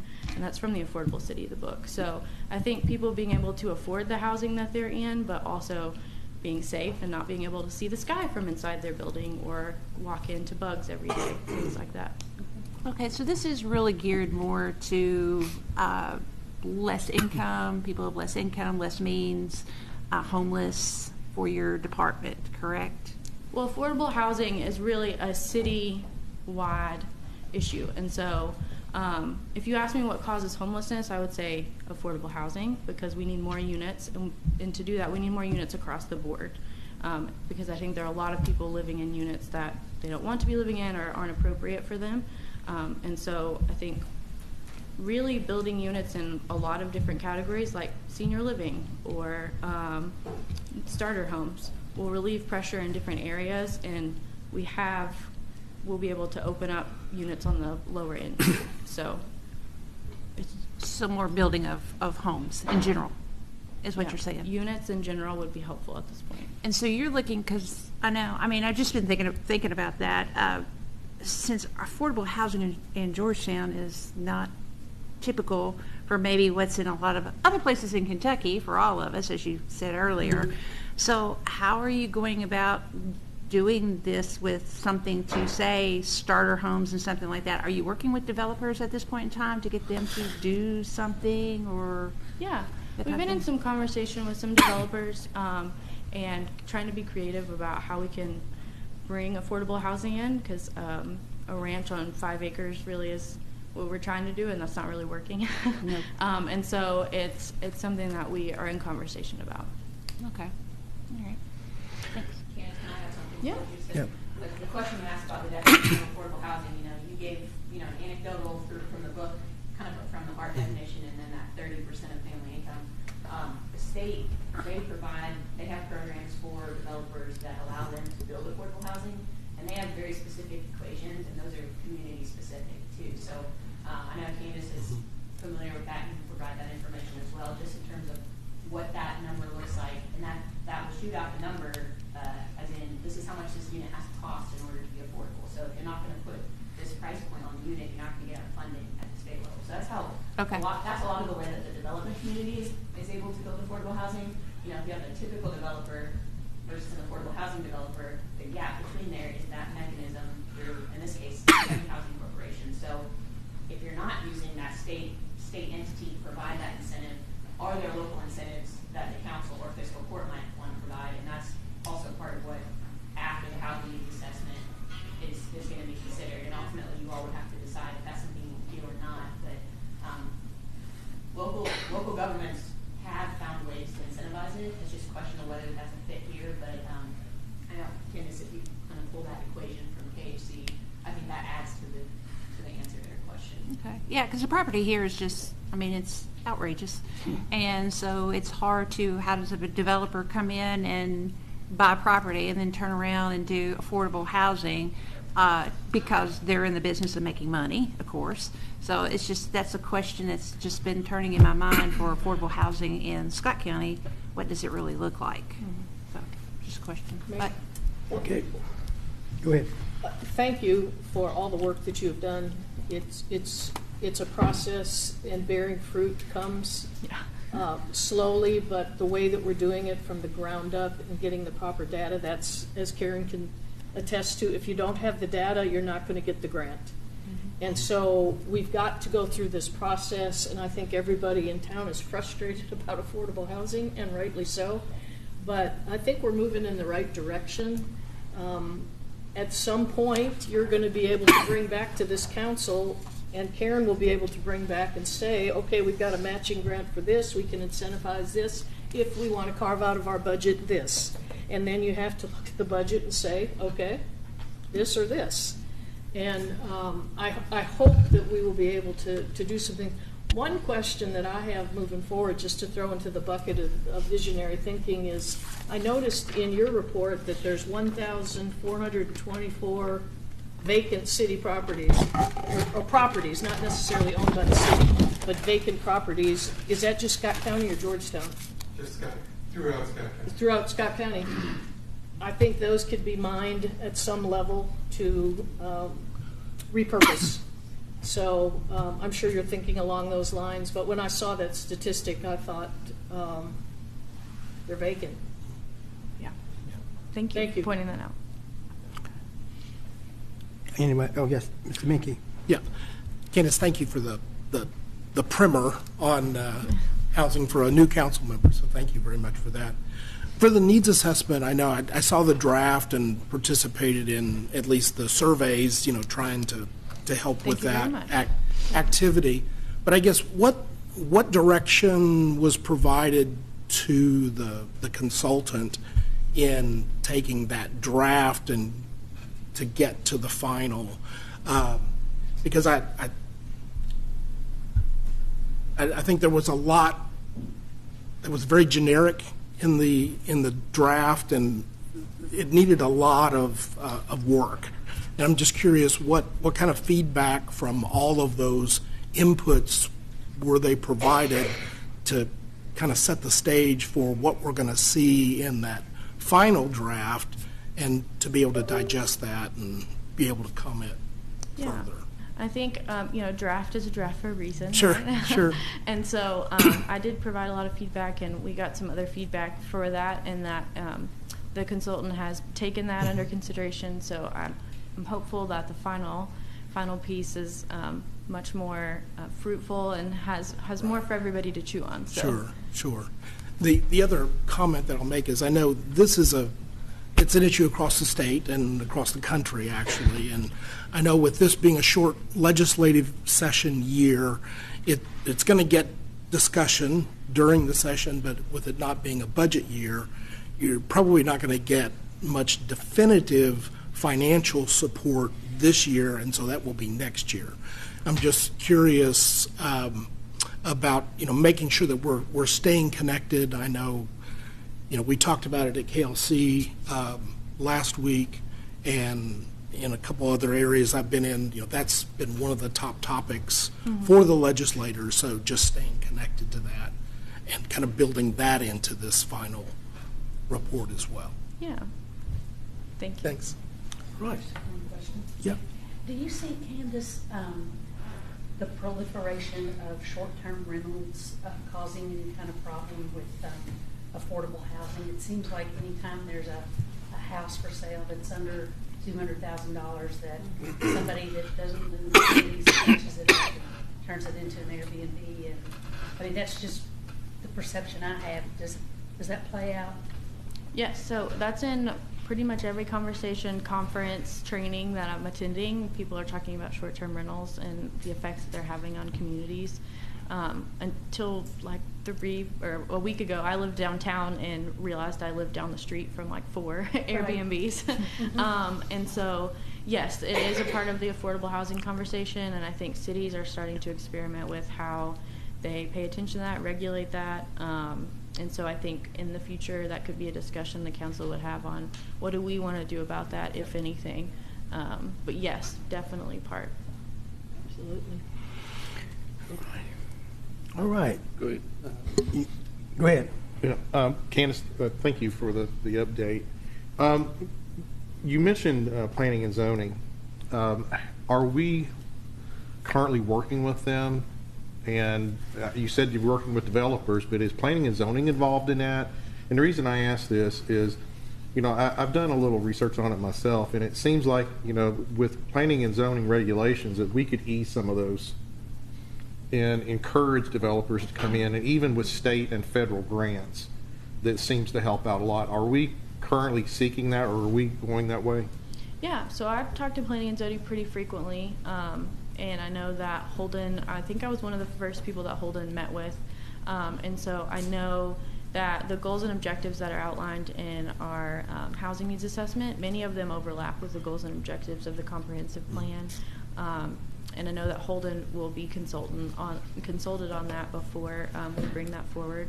But yes, I am in communication with them. And Holden, I know in his previous position has a lot of experience with this, and so I, am very happy to get feedback from him and suggestions. Thank you. Candace, if I can, what's the latest with the Housing Authority? Are they looking to move on building anything in the near future? I do not know. I know they just got a new director, but I don't have anything to do with their actions. Yeah. So I didn't know if you had met with them and talked with them and seen what their plans were, because I mean, that's inside their wheelhouse. Yeah. I know that their board meetings are open, and I briefly met the new director, and he seems very open to meetings, so I would encourage you to reach out. And I'll speak to that. Being on the commission, is that one of the biggest issues they're having right now is trying to get things back in order. Yeah. I mean, that's what they're trying to do. And you cannot go with federal funding or through HUD if you don't have all the boxes checked. If you're not following with their guidelines, then you go and ask to expand, it's not going to happen.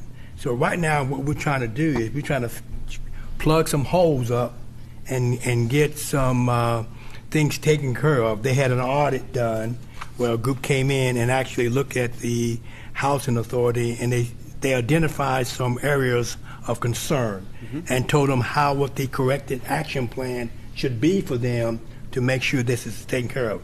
Now, once that's done, and all that, then you can maybe petition to do that. But that's something that's going to take a little while to do. I didn't know where they were involved in that. So okay, thank you. You're welcome. Ms. Candace Renee. Well, thank you. Thank you very much. All right. Next is item number 12, and that's City Attorney discussion of potential opiate settlement with Kroger's. And I'll let Emily come back up and let Emily talk about it.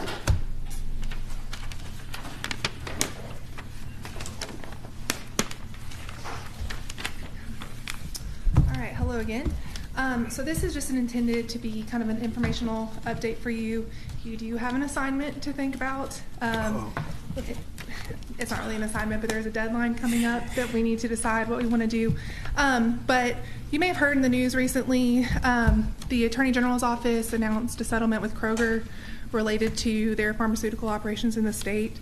There was just very high level, there was a multi-district litigation case.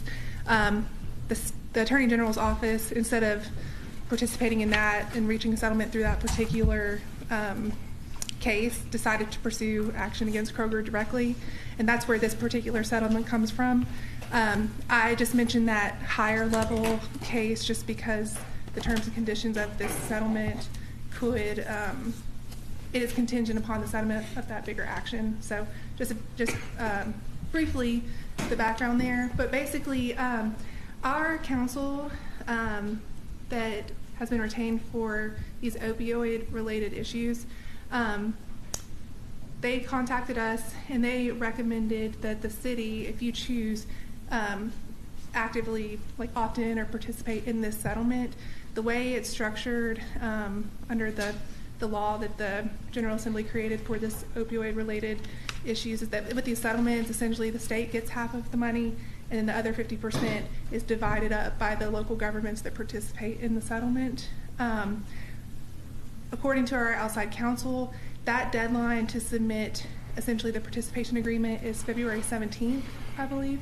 So I just wanted to bring this update to you tonight that we have a meeting tonight. We'll have one more meeting, I believe, on February 10th. If you wanted to take action then. If you will let me know if you have any particular questions, I can work with our outside counsel on this topic to get those answered. But based on the way some of these past settlements have operated, for the most part, I think the city has opted in and participated in those. I will defer to Devin and Stacy if you have questions about the amounts we've received to date and how those have been used. But I guess, long story short, if you need more time, we can do that. If you decide tonight that you want to go ahead and take advantage of the opportunity to participate in this, I have drafted a resolution that I can circulate, and if we want to recess and you can look at that. I don't know. Oh, I'm sorry, a municipal order. It's not a resolution.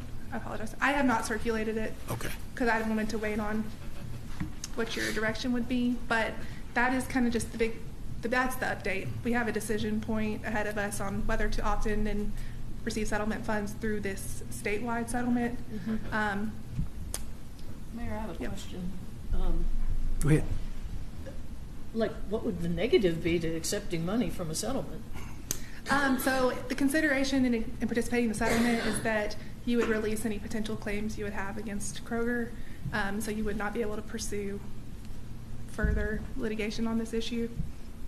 So if the city wanted to independently pursue action against Kroger for damage to our community that the opioid or the pharmaceuticals that they distributed, or to do it collectively? Yeah, it's a question of whether you want to put your resources into pursuing it on your own or whether you want to take advantage of this settlement agreement that has been negotiated for us. Well, I'm all for Yeah. pursuing it. Yeah. Question. Yeah.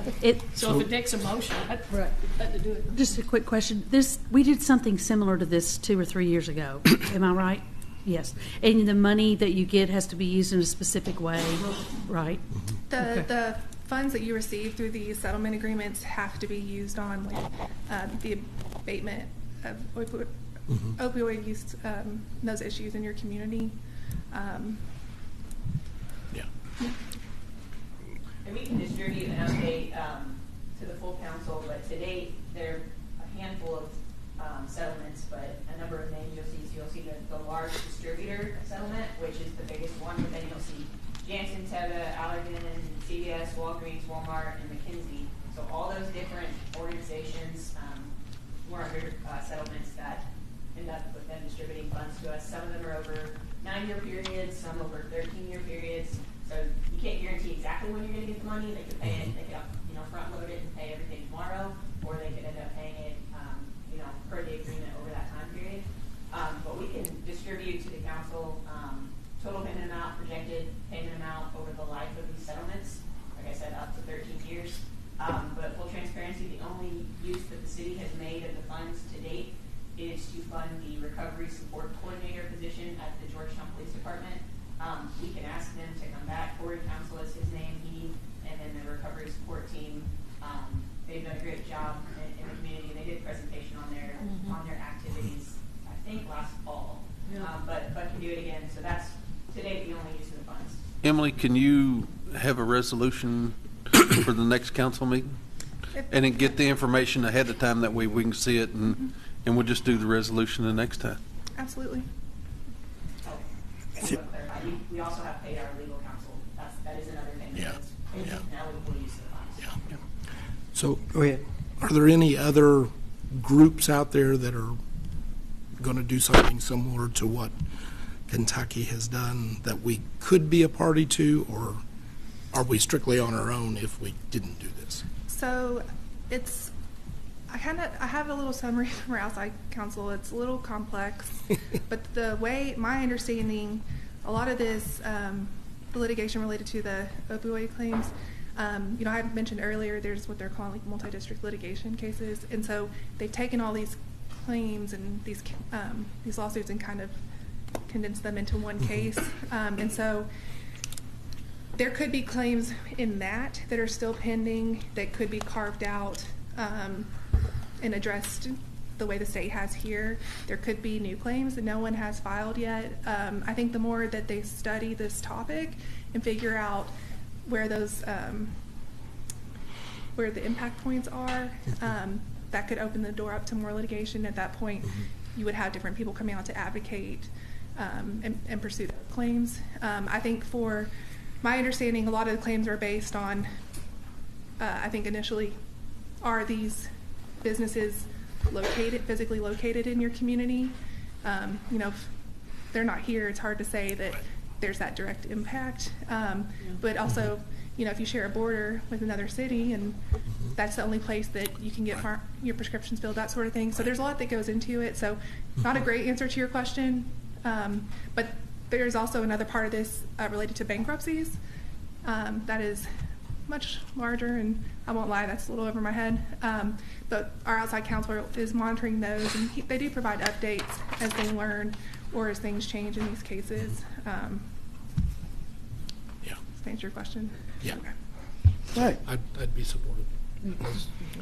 Do you know if KLC or KCO or anybody like that is advising us to get cities? Are they advising us to take part in these kinds of things? I have not seen any direct communication from those types of organizations. Okay.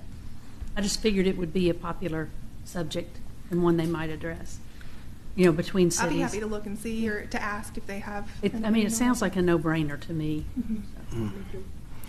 I would constitute legal advice, and they really refrain from providing that to their member cities. So Gotcha.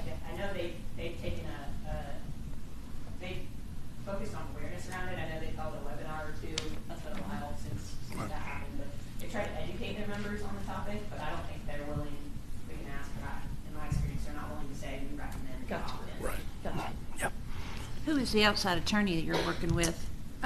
So the law firm, it's Grabhorn Law Office. This was back in 2021, I believe, when the council. The first one came around. Okay. It's Grabhorn Law Office, and I'm going to butcher this. Behe, Cook, Cantley, and Nevsker. Okay, so it's the same one all this time. Yes. All right.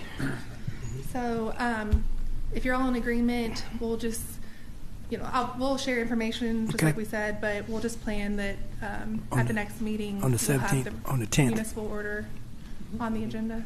Okay. And if you think of any other questions between now and then, send them my way. But that's that.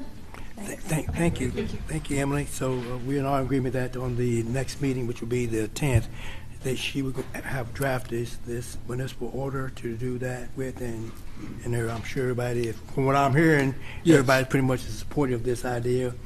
We get free money, from the government. It's always a good deal, so because you don't get money from the government very much. So anyway, next, here's the council discussion. This is something where the council has requested a amendment or addition to the agenda, and this gives you an opportunity to discuss that item. We noticed that the special events item is something that you all wanted to put on there and make it ongoing an event. And correct me if I'm wrong, I believe we gave you all a draft sheet here. This was also something that council had asked to give. This is raw data, so. You all want to know what the amount of of cost for the city for services for these events. So, so this is a council initiative. So the council will need to direct me as to what you want to do with this particular going forward. What you all want to happen next. This is raw data. This is it. Again, it took a while to get this all together, but we got it together. Based on that. But there was a couple of things I think we will have to do prior to this. Taking our next step. But I'm open to any discussion that you all may want to have. Where do you think we need to go from here? Okay? So that's $109,000, rounded off to $110,000 a year we spend on services. All of our downtown events with our services. Okay.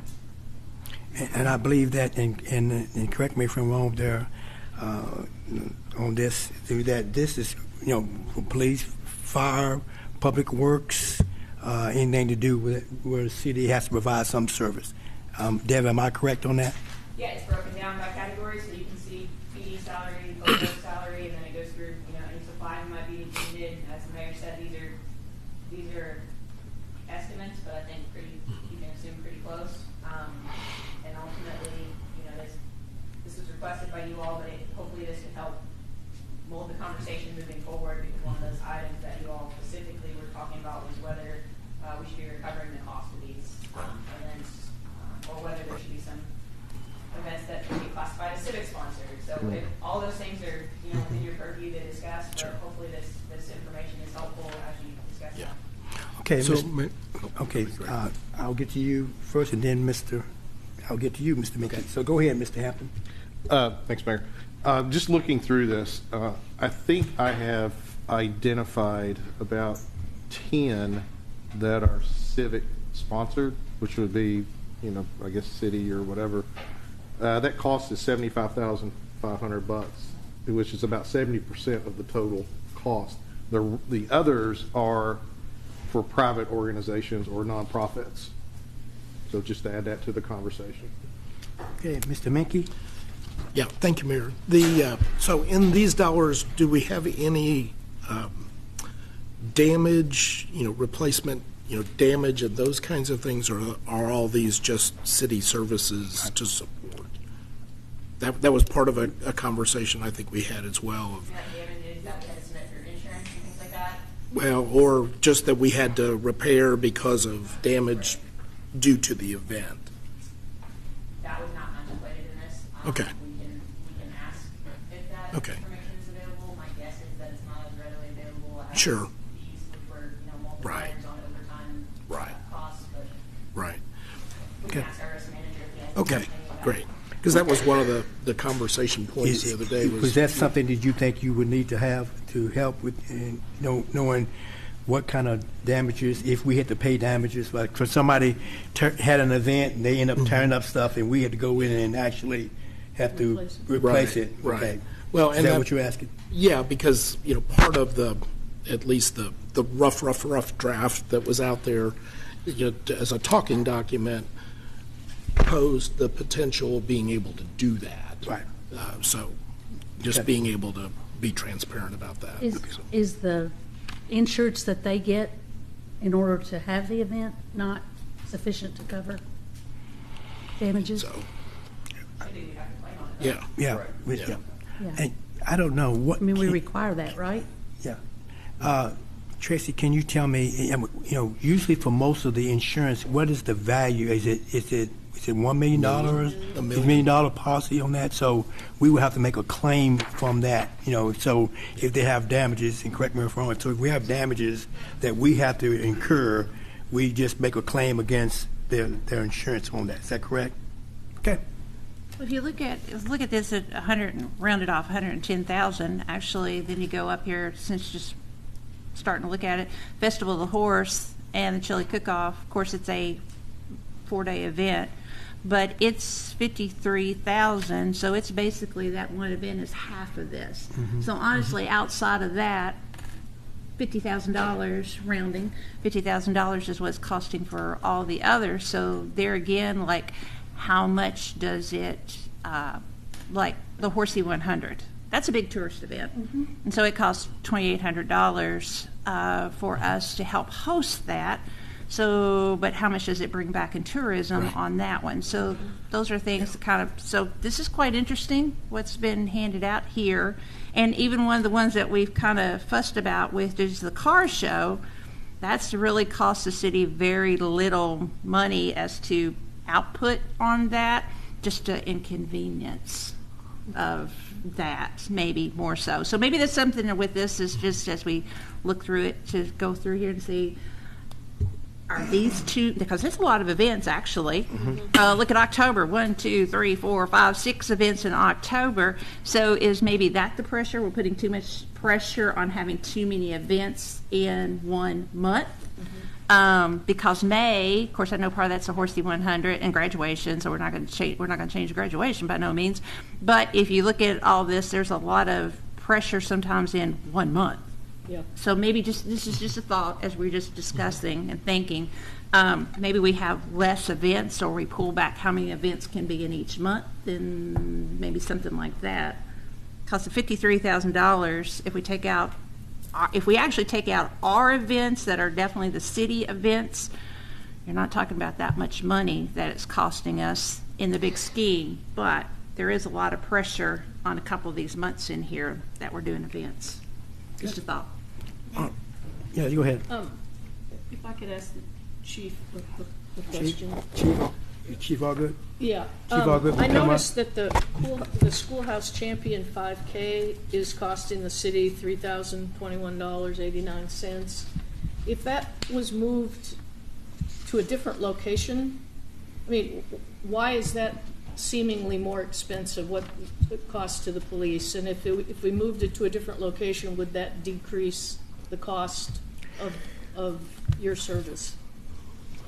So if you look at these events, it depends on what size the event is. So the Schoolhouse 5K is usually one of your bigger 5Ks, so it takes more officers to man it. So there's more posts that an officer has to be at to make sure that it's safe. So really moving the location wouldn't necessarily, it's going to be 5K and you're going to have the service anyway to make it safe. For that size, yeah, I don't think it would, at the current routes that we have, the small, medium, large, I don't think it would fit the small area out at the park, so it would have to still be downtown. Okay. And I think that's where the costs are much less than I had anticipated overall. If you take the civic events out, but it is still the clamor for, are we shutting down Main Street too much? And again, I think we need to look at the legality. I mean, can we shut down without state permission? Main Street, I don't know. Those are questions I don't know, but I do think that we do need, I'm with Karen, I think we need to look at, 6 events in October. That's a lot. And maybe there are some other places that we've talked about where we can put some of them somewhere else. Yeah.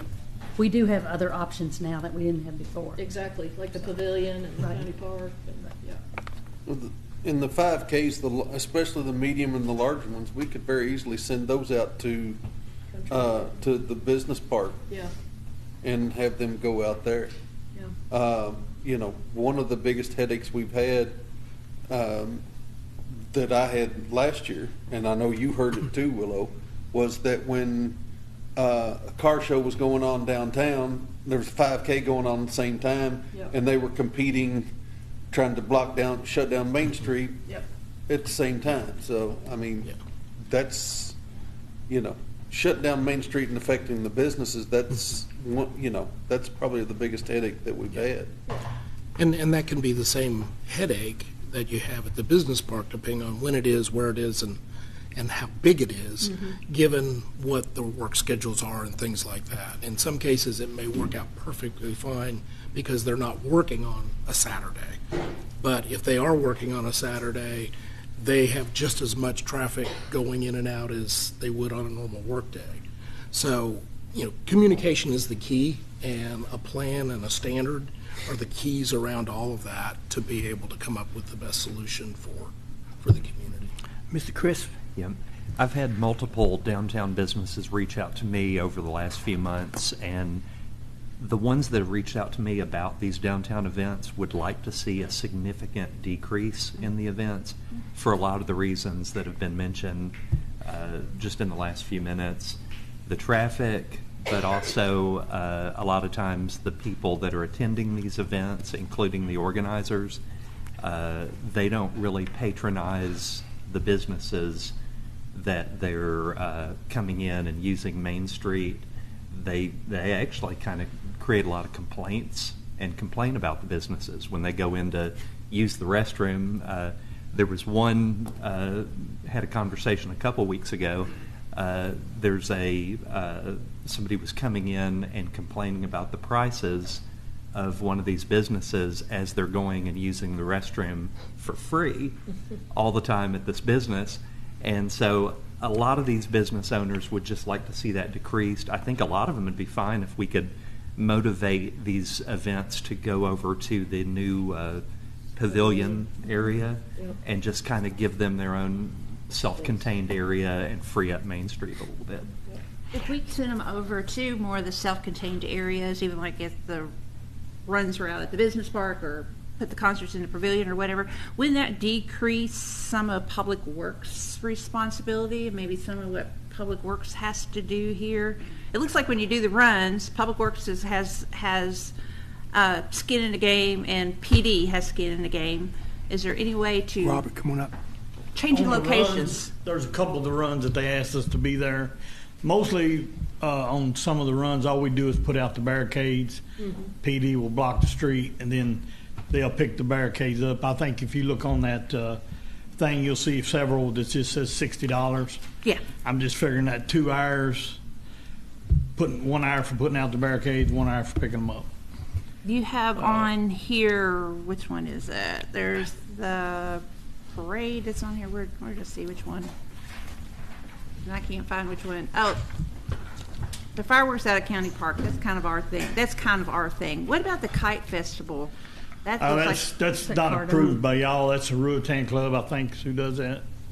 Okay. They used to, and they asked us to help them every year. That's Could something like that have a small fee? I mean, that's $1,300, which is not huge, but could some of the organizations like that have a small fee implied with it? wow.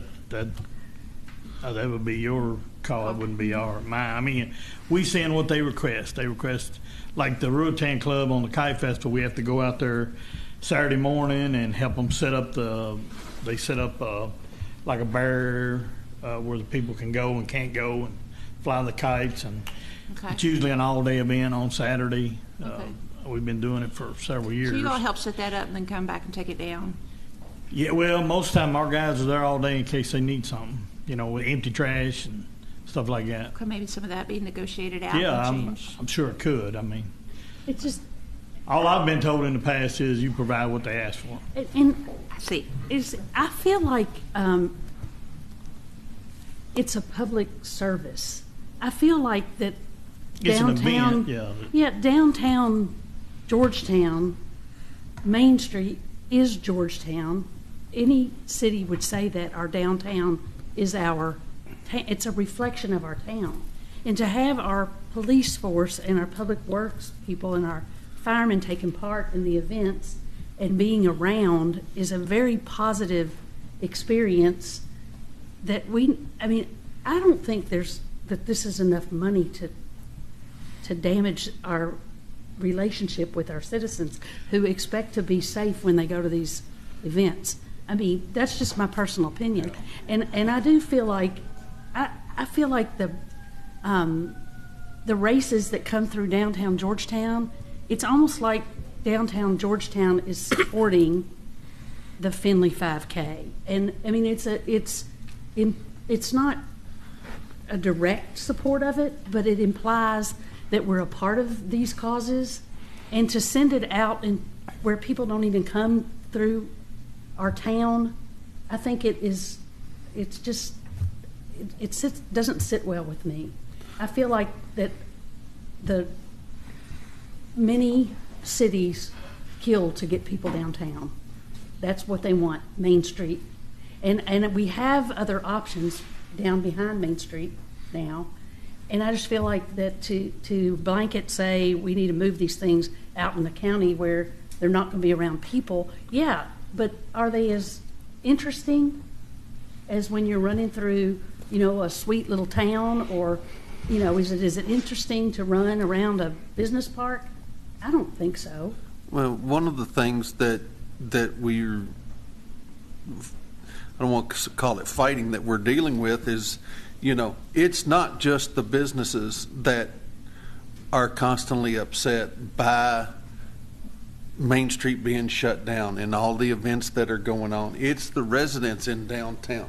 It's the college students in downtown. You've got, everybody thinks that we're talking about just Main Street, but we're not just talking about Main Street. There's so many other people that are in this area that the Finley 5K, and not to pick on Finley, because you brought it up, Finley 5K affects the schoolhouse 5K, the 5K at the Festival of the Horse, all these others that go on. There's so many people that it affects, and I've heard them for years. When I was on the police department, and after leaving the police department, why can't they take that somewhere else?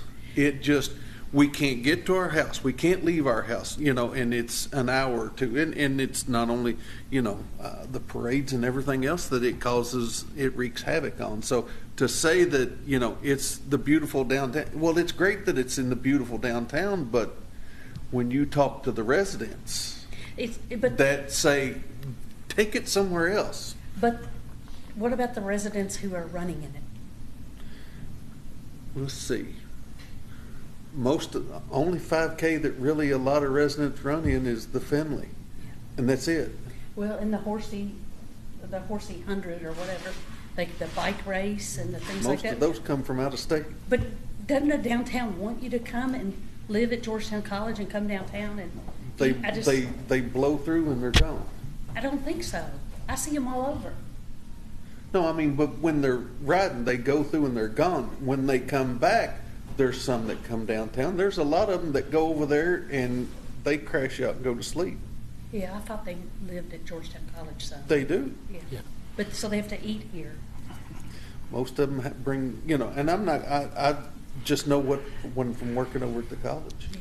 Most of them would come back in, park their bikes and curl in and go to sleep because they're wore out. I lived on Main Street for a while, and I hated the Festival of the Horse because I couldn't get my groceries up to my apartment. But I think it's a great problem to have, that we have people that want to be downtown.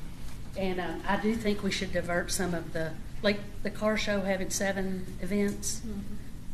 We could, there's a limit already. Pavilion. And, I did want to answer that question Karen had about the pavilion. It would be easier because when we do it out here on the square, a lot of times, Lori wants a tent set up. Right. The tent takes about 6 people to set up and then take down. With the pavilion, we could probably get by with 3 to 4 because you still got to set up, if they want the stage. Yeah. And then we got to pick up trash. We got to put out barrels for trash and then pick up trash, as they drink and eat and throw their trash away. So we would still need a crew. Might not take as many as the court. Don't have it as Court Square would be. But that was one of the questions. Could I ask you a question? Yeah. Do you think, you may not know the answer to this, do you think your people resent having to do that, or do they enjoy it, or are they neutral? They get paid overtime. Yeah, they get overtime. Same thing with I don't think Leslie, they're going to be all twisted up about that. Okay. Festival of Horse paid for a lot of Christmases for me. Yeah, absolutely. I think one of the things that we've been talking about this and looking at this, you're going to have to make some decisions. You talk about moving things from a different location, but then you got the task of what do you move? Mm-hmm. You're talking about the Festival of the Horse, which is a 4-day event, which brings in a lot of people. Because I'm there there's a lot of people downtown, and there are a lot of people who participate in going to some of these local businesses. Yes, I do hear them saying, it's too much going on. I hear that too. But so we have to figure out as to what is going to be the limitation. What do we cut out? Who do we shift over here versus over here? And you got to look at, for tourism, who brings in the most people, because if you bring in the most people and they're spending money in your place, I think that's a good problem to have. But again, that's something we have to figure this out as a council. What is going to be a limitation of things we're going to allow here, and that's where the issue comes that we have to work through. Mayor? Yes, sir. Just one other quick thing. So I think, as with any of these, we need to list out, okay, what are all the problems we're trying to solve here? Right. And what's all the positives that come out of this? So right. I think Lori Saunders can probably tell us, a rough estimate of the economic impacts of each of these events and those kinds of things, so we can weigh all the relevant information to be able to come up with the best solution for the problems. And obviously we're going to need to prioritize those and figure out what's best for all the parties, so we all come up with the best win-win out of this that we can. And didn't this start with we're going to shift the responsibility for this to the city clerk? And are we still talking about that? City clerk's office already administers the application. Okay. So that's always it. And we were going to come up with some kind of regulations or rules. Yes, so the initial conversation was that that the ordinance that the council ultimately decides on would kind of guide what was required, so that events wouldn't even be brought to the council until certain factors are satisfied. So right. It would still be the council's decision to close a street or provide the resources requested or any of those things that are already happening. But ultimately, that ordinance would really clearly define what events qualified for a Main Street closure or otherwise. So it was the council determining what applications were really even given for them. And so, that's an oversimplification. Right. And we're getting hung up on one little part of it that matters a lot to all of us. But should we not move forward with the rest of it, which seemed pretty cut and dry, like we need rules and regulations for before you bring things to council? That is a council initiative. That's what you all should be doing. That's what we should be doing here. Okay. I mean, we got to figure out what you all want here, and then from that information, you can give me the direction. Okay, tell your staff this is what we need to do. That makes sense to everybody. Mayor. Yeah. Just put my 2 cents in. Well, put your 2 cents in. That's it. I think secondary to the discussion here tonight is the cost. And, I could, to Kim's point, I think we need to talk to Lori about the economic impact, but the $53,000 that it costs for the Festival of the Horse, I can guarantee you the return on that is major. Major. It will quickly outweigh the $109,000 that we're spending.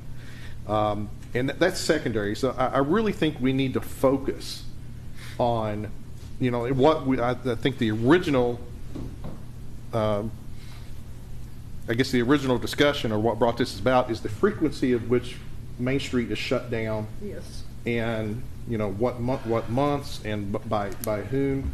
And that is what we need to address first. And whether, I don't think it's going to be done tonight. I think there's going to have to be some more discussion. But we need to proceed in that direction. And, this is good information. But, this is just secondary to what we need to be doing. And I think that this was one of Mr. Minky's point, is that what is the problem we're trying to fix? I think the problem is trying to limit, how much downtown is being closed down, I think. And it wasn't, the original discussion wasn't to take the city-sponsored events off Main Street. It was to limit all the other events that shut down Main Street, because it seemed like every time we turn around, Main Street's being shut down. And at the time, we as the council were getting just bombarded with phone calls from residents and business owners that are going, here we go again. Why? So it wasn't to take and move city events. It was all the other events to say, look, you can have this, but we're going to put stipulations on shutting down Main Street. We can provide you with the back parking lot that has the pavilion that you can work with, and it's empty parking lot. You got there, or you can work with and say you can contact Parks and Rec and go to the county park, which you have unlimited space and there's no big problems there. You can get the concession stand, open it up, whatever. But it was just limiting the number of times with Main Street being shut down and affecting the downtown businesses and the residents. That was what the whole original purpose of it was. But I'm sorry, Ken. No, go ahead. I do appreciate this information, because I would have thought it cost us a lot more than this to do this. And then when you go further and you break it down and realize the biggest expense is what the city is doing anyway. Right. It's not what What the somebody groups else are is doing, asking right. us Yeah. to do for them. So I appreciate who put the data together. I appreciate it. Yeah, go ahead, So, Kim.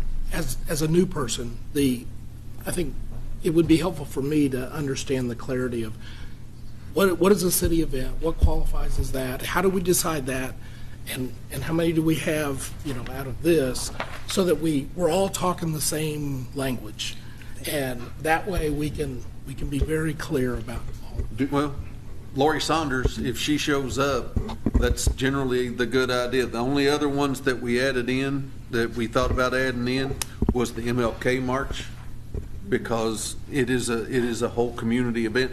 But other than that, that was pretty much it. Yeah. We're trying to shift towards calling them civic sponsors, because ultimately, like you look, some of these are Parks and Rec projects. So I mean, technically, the city might provide the resources there. Parks and Rec is a jointly funded department, so there's some interplay there. But civic sponsored could be that name. It might be the city, it might be tourism, it might be parks, but they're civic events, and so defining those will need to be part of the ordinance if you all decide to move forward. I think too on MLK, city and county jointly fund the speaker every year, so there is some skin in the game in that event too, and I think that's why you would that in. But we can make sure we kind of define events that have public funding in them, and that might be the definition. I don't know if there's another definition, but kind of shifting to that civic purpose. Yeah, that would be helpful. Do we currently have enough,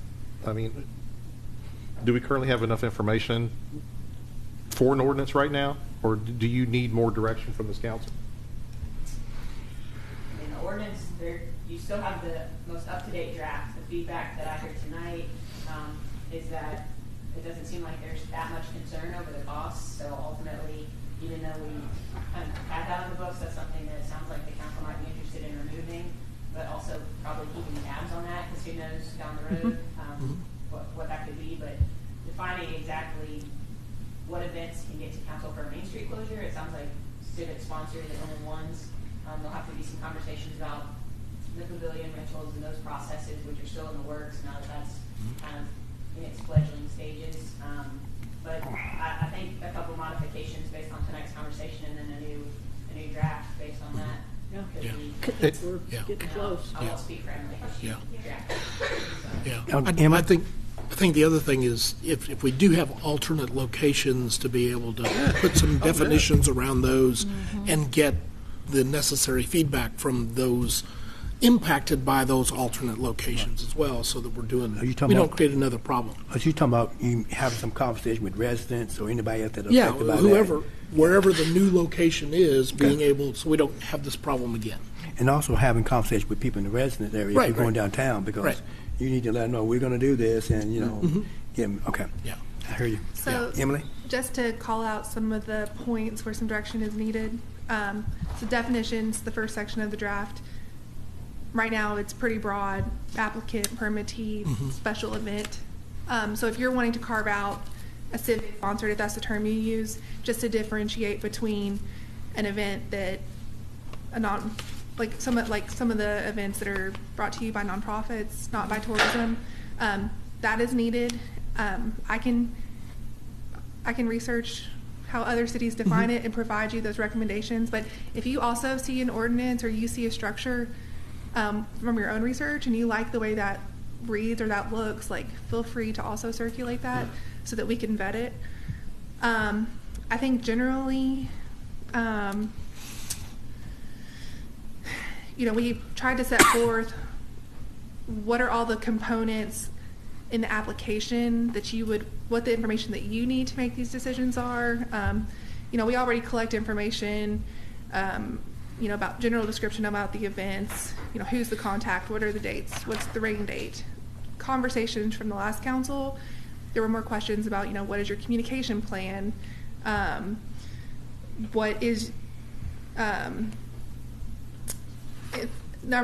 projected numbers, thinking through, is it enough to just say, I'll provide a certificate of insurance before my event happens, or, having a more firm piece, a declarations page or something actually with the application up front, so they do have insurance and you're not just dragging along.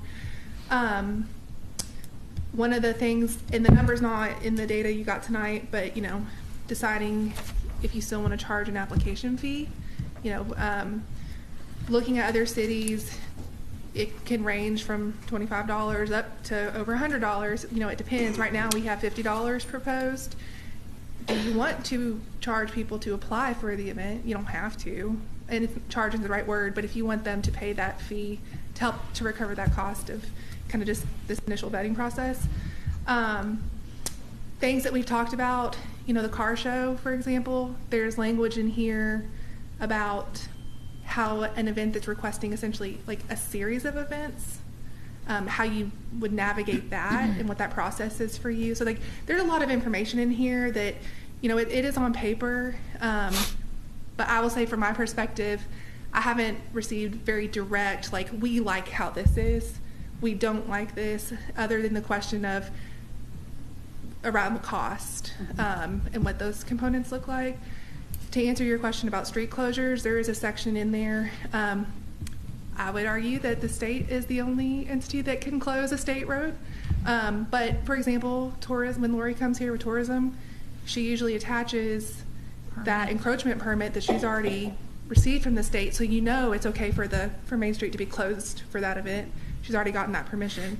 The predetermined routes, Chief Ogden and his team, they have, based on requests on other options, he has provided the business park as an example, as a new route. Feedback on, do we want to keep the routes that we have? Do we want to add that? There's things we have to work through there.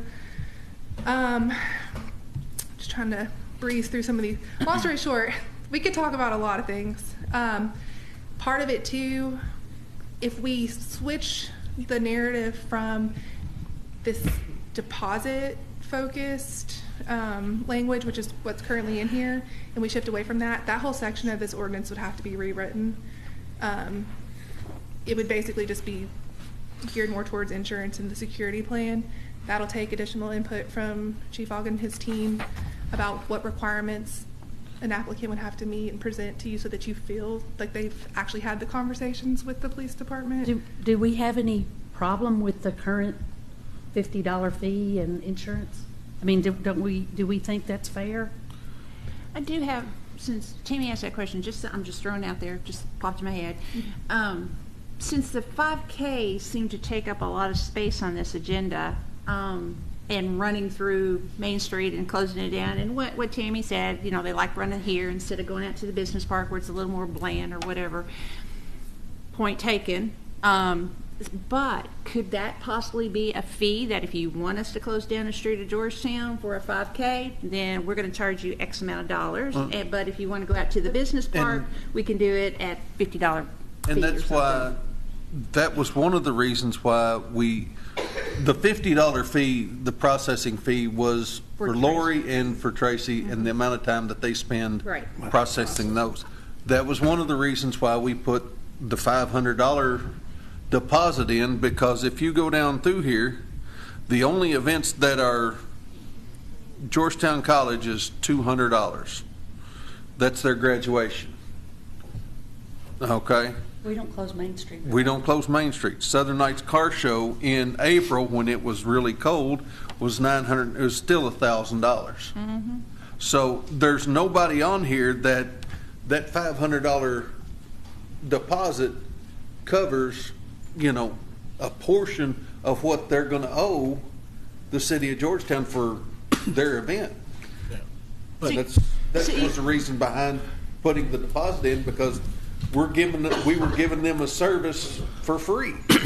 Right. And with the talks that we've had over the past year, we got to find revenue streams. Well, how about let's stop the bleeding first and see how our revenue streams are then. And this is one of the ways that the city of Georgetown is bleeding, because we're giving services away and not recouping any money for extra events. Well, we kind of need to make decisions on what event, like you said, the events that are Georgetown City events. Like the parades are pretty much all Georgetown City events. Our community likes parades, so we're all good with that. So, and the Festival of the Horse, that's a community event. Our community likes that. We do get visitors from elsewhere, but it's basically our community that turns out for the parades and the candy and all that fun stuff. So those are ours. What we take on, those are our responsibilities, no doubt about it. But some of the other things that are not Georgetown events, maybe we offer them other options to where you can have these events. We do charge you a fee because I think that's a good idea. We need to recoup some of what her work that she's doing, have that for a small fee, and then say, but if you insist that it's going to be downtown Georgetown, then you're going to pay $1,000 or whatever we decide. If you choose option B, maybe it's the pavilion, then it would be less. If you choose option C to go out to the business park, maybe it's less, to give some options like that. But I thought the problem was shutting down Main Street. The problem is shutting down Main Street, so if we shut down Main Street, they pay for it. If I can say, the conversation surrounding Main Street, that led to the conversation and the identification of the problem, and it wasn't necessarily about the decision to shut down Main Street, but it was more realizing, to your point of how these events are kind of piled up, some months are heavier. It kind of stemmed from that conversation for the four of you that are returning.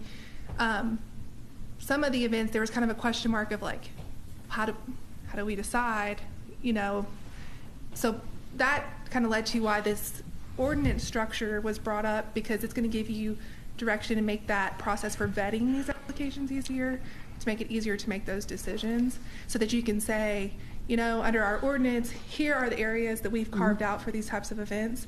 You have applied for the big route, right? We as a council, based on our policy and what we've adopted here in this ordinance, we understand that's what you've received, but we feel that your event would be better suited in the mid-size route or the smaller, or maybe we don't want to approve this type of event in these settings, and you should go look elsewhere. So that kind of led to that conversation, and that's why this structure is being talked about. So it did start with Main Street, but it just kind of opened up or shined a light on a way to improve this application process, so it makes it easier for you all when you get these requests, if that makes sense. Could we have one more discussion on this and have Lori here? Would that be something that people would like to, somebody that people would like to hear from? Sure. It's all right with me. Before we move forward with an ordinance? Is that up to you? Well, I mean, yeah. Go ahead and draft an ordinance and have it ready. And then nobody is against Lori's events, so I just, It's just she has a lot of information to share about the economic impact, or she might have an idea of when she's negotiating it, if ever people wanted to do an event, if they didn't before they got to Tracy, she might be able to say, she might be able to steer them in a direction. Or she might have other cities that say you can only have nonprofits and civic. She might know of similar situations or people who are having the same problem. And I think the other part of that conversation too, we've not talked about it, but with the pavilion and with the county and tourism essentially managing that, I don't think this is ready to proceed with an ordinance, because there's a whole other part of this conversation, which is if you city council want to direct an applicant to the pavilion, I don't know what that looks like. Yeah. And I know they're like working through it, but that's a whole part of this conversation too that needs to be addressed before you lock anything down. Right.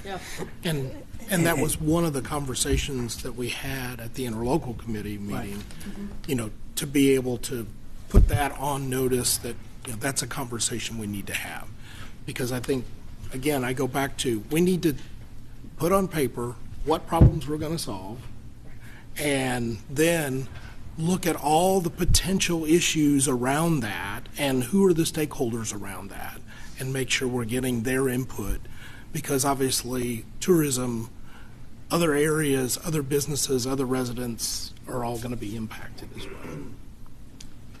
So if I understand this council here, that, you know, from what Emily's saying, you know, we need to have more discussion, because again, you know, with the pavilion and being as there are some processes and stuff that they have not even talked about that we, as you say, we have to figure out place in. As she mentioned that, you know, if we decide, oh, just go to the pavilion, you know, now you're dealing in a different arena that you're dealing with, and you're dealing with a different group of people. Who does take care of the pavilion back? Where does it fall? What does it fall under? Who does Now, from what and correct me if I'm wrong on this, I think Kim was with me in the meeting here, is that I believe that tourism is going to be designated to take care of the pavilion. Am I right with that? They're responsible for scheduling or setting a procedure for Right. renting it out. We'll have to, and I don't have the exact language, but we do have an interlocal agreement with the county and tourism for all things the pavilion. But the agreement's very vague, but it basically says tourism needs to submit a plan, and I think there's an approval mechanism of some sort from the city and the county, and they maintain the rental revenues for managing it. Okay. But I think the city and county jointly fund the maintenance of the structure. Yes. Okay. Ultimately, we still own the parking lot and everything like that, but I think we jointly own and maintain the structure. So if we're definitely talking about shifting people down the hill, then we definitely need Lori Hill here to talk about that, if that's where it's falling under. Yeah, and that's kind of the point of that. And just like we were talking about, until they develop that procedure, which, I mean, this conversation can help hold that, but until they determine what the application fee is, what the requirements are for who can rent it, when they can rent it, things like that, that'll all play right into this. Right. Definitely. I will say I did speak with Lori, and it's interesting this is brought up because she did share with me that, you know, there is an idea, and as much as we're talking about waiting to get information from them, I think she's also kind of waiting to get some direction from you all, because this conversation, you know, I don't know what came first, but they're definitely going to inform each other. So I think Mayor Jenkins, you know. Well, then I think it'd be wonderful to have her here and be a part of it and help with our decision making on this. So I think that would be great, since I want to shift everybody down the hill apparently. So since Lori's in tourism's in charge of it, they need to be here to talk Karen about wants it. to kick him down the hill. I guess. All right, so and going forward, so I hear this council that's asked me to, you know, we're going to do more conversation here, try to get information from Lori and so on, to get her here to give more information that will be impactful for us to make a decision. Is that what I'm hearing this council telling me the direction to do? Okay. So question. So given each one of the partners that you mentioned concerning the pavilion all have legislative or policy bodies, would it be more productive to have a joint discussion workshop with a plan, with an agenda, with a framework of, we need to go through and here's the problem, here's what we're trying to do, here's the process that we all think would work. I think you know, fiscal court, you know, in this body did, or you know, put that into Lori's hands, and she's, you know, she is well versed in taking care of that. So you know, I think having her here and answering questions, and if there's something after from that that leads us to think that we need another joint session, then we can do that. But I think just starting off with Lori would be more beneficial than to go into having a fiscal court and city council meet. And So if I agree with that, we'll just get more information. We'll get Lori in here to get some information. Emily, continue to work with that. So I think, Mayor Jenkins will reach out to Lori, but make sure that if you have specific questions or things that you want Lori to address, please email those over so we can share that with her. Yes. So she has it beforehand. And then, just again, please look back through the draft and just be thinking about which sections, if you want to read it in the lens of Street first, and then you want to think of just the bigger conversation, go ahead and be thinking about which sections that you like, which ones you still have questions, and send me those questions. And then if there's anything that you look at and you're, it's like, now that I'm looking at this again, I don't like that. So we'll get there. It's just going to take this more intentional discussion, and we'll do what we can to keep moving it forward. All right. I keep hearing, specifically from Councilman Mickey, what problems are we trying to solve? And I've only heard really one specific one. If you all are, reflecting over the next 2 weeks and you think, what, there's a second problem we're trying to solve, either send that out or bring it to the next meeting so that we don't have to have that conversation again. If that's the only problem, great. We'll keep working on it. But if there's another problem that we need to be researching, just reach out as well. The problem is we're trying to make everybody happy. That is a problem. That is a big problem. And that would be really good. That is not solved. Yeah. No, it's not. And that would be really good if you do looking at the draft and said, hey, I found another problem, letting us know that prior to this, they can, like she said, they can research it and get an answer for you for this council for the next meeting or whatever. Yeah, and that was part of my original questions from the last time, Right. And being able to get some answers to the survey and things like that. And I know the mayor's working on that, and I've set up a meeting to talk with Lori as well, so on some additional questions. Okay. All right. Okay. Anything else on old business? Now we're down to new business. Is sanitation old business or new business? Or is it Sanita- continuous business? Sanitation is a trashy business, right? So, but that it will be new business, I would say. Okay. All right.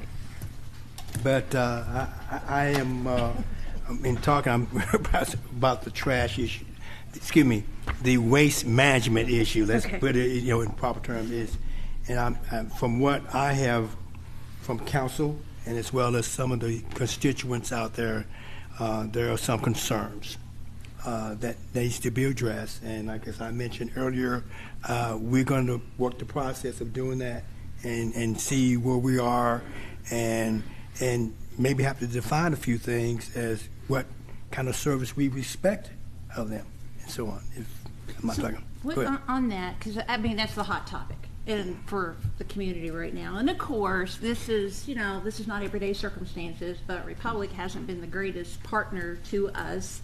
People have sent pictures where it took them 2 weeks to get there, and when they finally got there, people had boxes and bags outside of the dumpsters, and they put the bags in there and took them, but then they just left the boxes and the trash all over the place. And so there's multitudes of complaints from the citizens that are justified, of course. I've had my own issues with them and called them and fussed at them. But anyway, are they upholding the contract according to how the city deemed the contract? Because I don't remember the contract. It's been, 3 years ago? They have 2 more years on the contract at this point in time. I mean, if they were to come in front of us tomorrow and say, here we are with a new contract, I'd say, you got to be kidding me. Yeah. Or we got to do a new contract that has locked them down so much. Did we just make such a loose contract that they are within their rights as the contract? And I'm going to let Emily come up for that. If I can just interject. Yes. I'd just like to remind you that this is a public meeting. And so if we're going to talk about contracts, if we're going to really take a deep dive on contract interpretation and some of those factors, I would just remind you that if for some reason this leads to litigation, we just want to be mindful that we don't show cards now, or that we say something that could influence that action down the road. So I would just encourage you to keep some of this conversation high level. Then, if it's to that point that you're even standing there suggesting that this could possibly go into litigation, should it not be an executive session issue? I personally, my opinion is I don't think we're there yet. I'm just trying to remind you to be mindful of some of the things that could be said about this contract. Okay. To answer your question, just generally, I have reviewed the contract, and there are a lot of broad terms. So there is a clause in the contract that it can be amended by mutual written agreement. Well, that's not going to happen. And so I think the next step would be to identify, if the city, if you feel that based on data, and that's basically feedback you get from citizens, right? Because that's where you're going to hear the service is not being provided. I think we could approach Republic, and that's part of the process. What do we need to negotiate to make sure that the level of service and the expectations that we have of Republic are clear and that they are being met? When's the last time Republic's been in front of the city council? So they were in front of the council late last year, because I know they presented when I was out. Okay. But I will say, obviously it's her job to make sure that any contract is protected. So I would agree that we're not at that point, and that there shouldn't be we're not triggering an executive session because there's not threats or pending litigation. So that standard really hasn't been met, but it is just important to remain surface level, and it's important to hear all the constituent complaints, because that, like you said, that's the data. That's what you guys hear, and that's those are real lived experiences. But the contract renegotiation, you said that's not going to happen, which I don't know if that's going to happen or not, but I've used this analogy the other day. This is a 5-year franchise agreement. We're essentially dating, right? So at the end of 5 years, we have the opportunity to get engaged, or whatever it might be, based on the renewal terms. But ultimately, we've had maybe some red flags along the way. And so if we go to the table, we have the opportunity to go to the table and say, here's some real feedback we've received, and here's why we're displeased. And then they have that opportunity to mend the relationship or not. So ultimately, I don't know if that would happen, but that is something that Emily has researched in terms of what our contract says and what the feedback is from the community. And that's something that, the mayor I would like to put out there, and I hope the newspaper will put this in the newspaper. Every citizen in the city of Georgetown that has had a problem with Republic and has been unhappy with Republic in any form, shape, or fashion, send an email, copy every single one of the council members on that email, because our emails are out there now. We're all online, including me. So send us all an email. Every citizen that has had a complaint, send us an email, copy every single one of the council members, including the mayor, and send it to us. So we have documentation from the citizens, not just the hearsay. We do have some pictures that people have sent us, but bombard us. If I think it's as much of a problem as I'm hearing from the citizens, then bombard us with emails so we have documentation then to take to Republic and have Republic come in front of us and explain why we are having all these emails from our citizens and complaints. Now, if I just put that out there, the paper's out, whoever listens to this, and the paper puts that out there, and we get 10 emails, well, guess what? We don't have a problem. But if we get 500 emails, we've got a problem. And then that will give us the documentation we need to take it to Republic and talk further on it. And so you're watching the contract. At this point in time, you're watching the contract. So do you see anything that they're in violation with on that contract? Well, I think as we have this conversation, I would just be mindful that there's two different situations that we're talking about here, right? So there's the day-to-day solid waste collection that happens, they're going to pick up your trash weekly. And then we had the winter storm event that may have, I already used this phrase before, but shine some light on maybe some issues that were happening, but because of the delays that winter storm caused, made those issues more noticeable. So from a contract standpoint, I just want to be clear that if you have a specific question, or as you're looking at this, kind of keep those two different hats, right? What the contract really governs more so is that day-to-day collection. A winter storm event like that could excuse the service just due to safety concerns or things like that. So from the day-to-day standpoint, I'm looking at it from that perspective. I need more data, more evidence, more data to show how it's not being met. But I think it's safe to say that under the contract, the expectation is it's weekly solid waste pickup. Recycling is every other week. I don't really hear as much about recycling. No, I don't so either. I'm not focused on that part. But when you look at some of the expectations that are set, it's weekly. I think it's 3 units is the word that's coming to mind, but 3 carts. Yes, sorry. 3 carts. That's kind of the expectation, just very baseline. And there are some expectations built in. If a citizen, if a resident or a customer has a complaint about Republic, for example, they're supposed to make that complaint to Republic. Republic looks into it, and if they find there's an issue within 24 hours, they're supposed to go fix it. The litter that gets left behind, I believe that was mentioned earlier tonight. There's a provision in here about litter and spillage, and if the litter or the spillage is caused by Republic, for example, they're supposed to go back on the same business day and clean it up. So there's things like that. As far as actually tying them to specific performance terms, again, it is pretty broad. That's kind of the extent of it. And one of 2 things.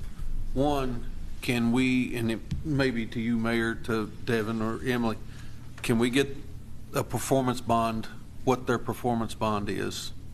Because it's not in the contract. Yes, and A copy of that. Mm-hmm. And then, one of the things that they're trying to do, and for everybody's information, they're trying to do trash collection with 3 trucks. Right. 3 trucks. You can ask Chief Bruin, they did it with 4, and on Wednesdays it was a 5th truck because he drove the 5th truck. So that's where they're trying to do it with 3 instead of 4 or 5 trucks. So I think that's something that we need to get put in there. So, those are, it's the little things like that. The 3 trucks, it's an hour and a half turnaround, wouldn't you say, Robert? Hour and a half turnaround for them to leave Georgetown, go to Benson Valley, which is the Grafenberg exit where their landfill is, dump, and come back. That's why we're getting citizens complaining then, if that's the case. Then that's why we're getting citizens complaining that, well, they got half my street. And even that happened to us one time. They got half the street, and then from my house onto the end of the street, they just totally didn't. So I assumed the truck was full, but then they didn't come back and pick it up. And then we all had to call and fuss about our trash didn't get picked up. So that's the reason probably why that's happening. That's, if they would add the 4th or 5th truck, then, even just adding one more truck, I think would solve a great majority of their headaches. Go ahead. Mayor? Mr. Hammond. Thank you. I would like to make a request if I could. Okay. With the complaints that we were receiving, I know when they call into Republic, or maybe even the ones that are reported to you, and you call, and you give them an address, they have this in a database. Right. Is there any way that they could mine that data out with the addresses and map it for us on a city map to see where the concentration of issues are? Yeah. Is it in 1 or 2 particular areas? We'll ask. Yeah. I don't want to get down to real specifics on it, but is it certain drivers in certain areas of the city? I would like to see that kind of data. I agree. That way you know where the hot spots are. You know where the trouble issues are. Yep. Is it all over the city, or is it concentrated into 2, 3 areas? Yeah. And if you get complaints from citizens, emailing us, if they will do that and actually email us, then you'll get, if they'll put addresses on there of where they live, or street, they don't have to put their whole address, but a street that they live on, that will help us as well to do that on our own. I get tons of those. I know, we do. Just by one thing, watching Facebook. Oh, yeah.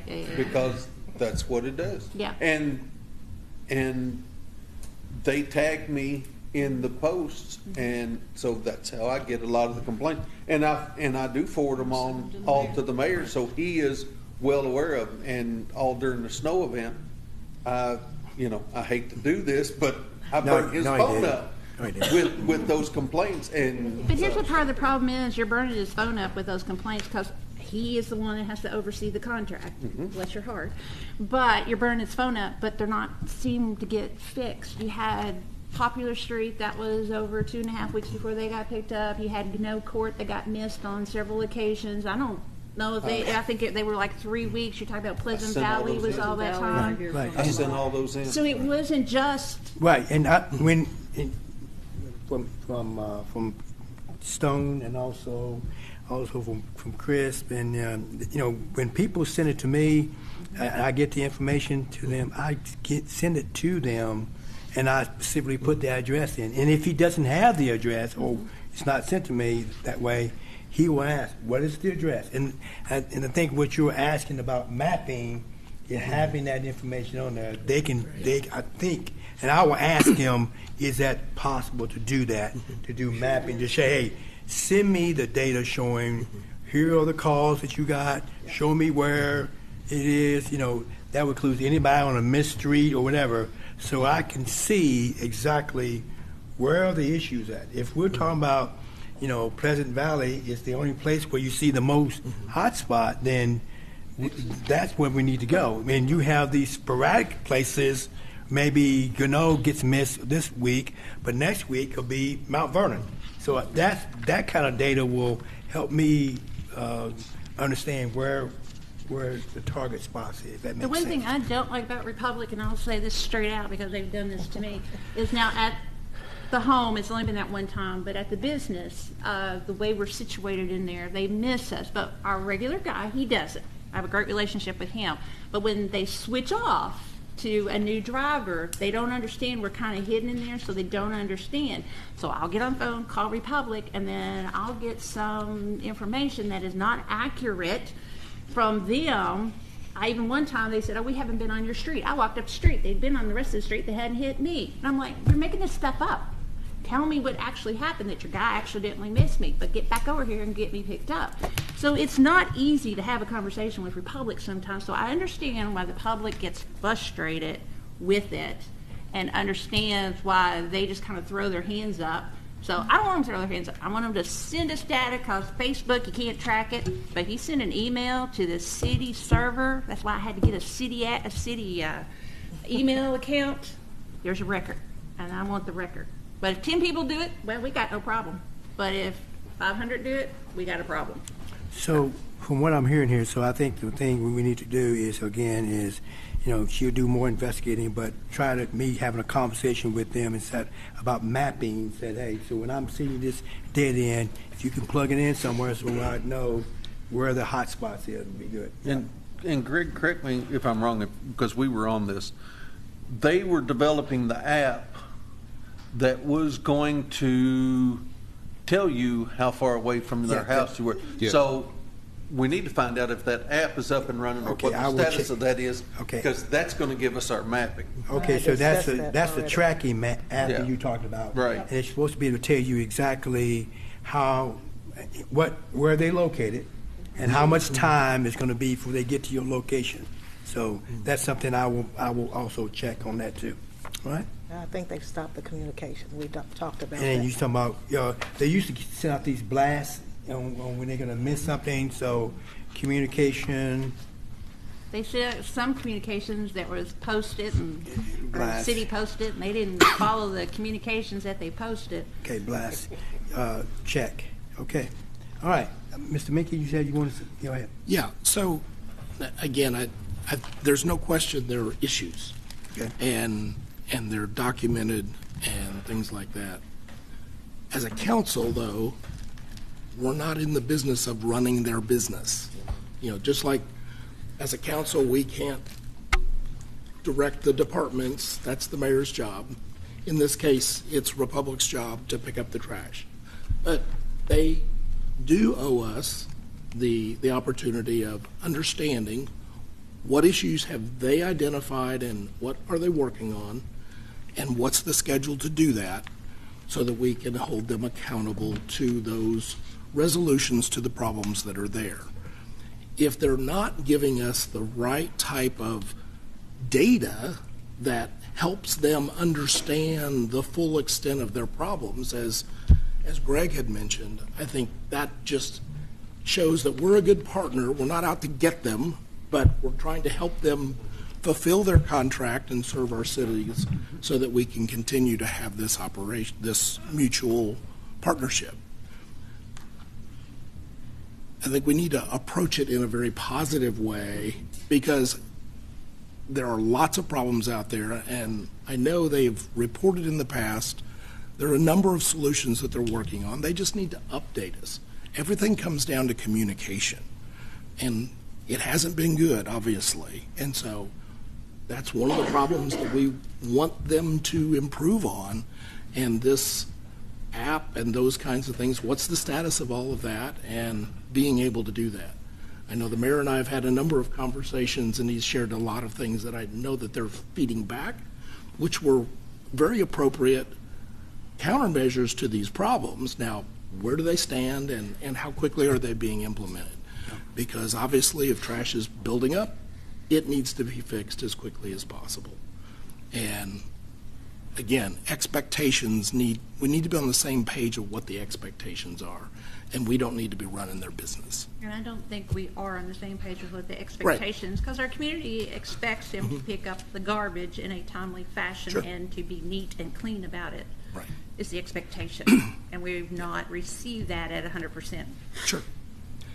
And if there are things that we can do as citizens to be able to help with that, like bagging things in the bin, so when it comes out, the bag comes out, not the individual papers that are there, and those kinds of things. I think there's things we can do to help ourselves, but that takes education and a little bit of effort on our part to be able to make it. To Kim's point, I think this is not your regular supplier-vendor relationship. Right. This is a partnership. And our ultimate goal is to satisfy everyone in Georgetown. Okay. The ultimate frustration for me is that for the past 2 years I've been hearing the same conversation. True. I've heard all of this, everything, and it's all been expressed well, but it's been the same exact frustration and conversation.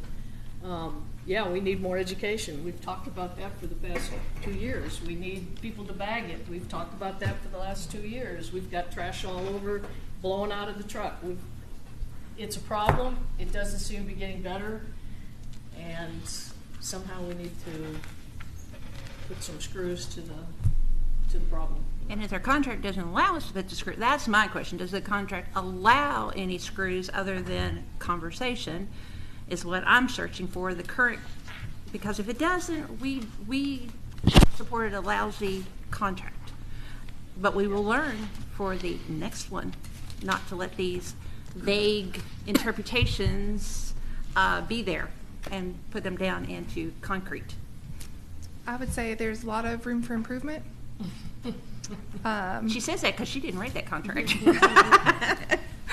There's a lot of room for improvement, and if this was the first time, I don't know, like full history, like looking back, but if entering into this franchise type relationship was a new thing, yeah. I mean, there were going to be growing pains and things to work through. So there's been enough time now that you can look back and actually, if it's been 6 months, that's one thing. So I think it just stems from,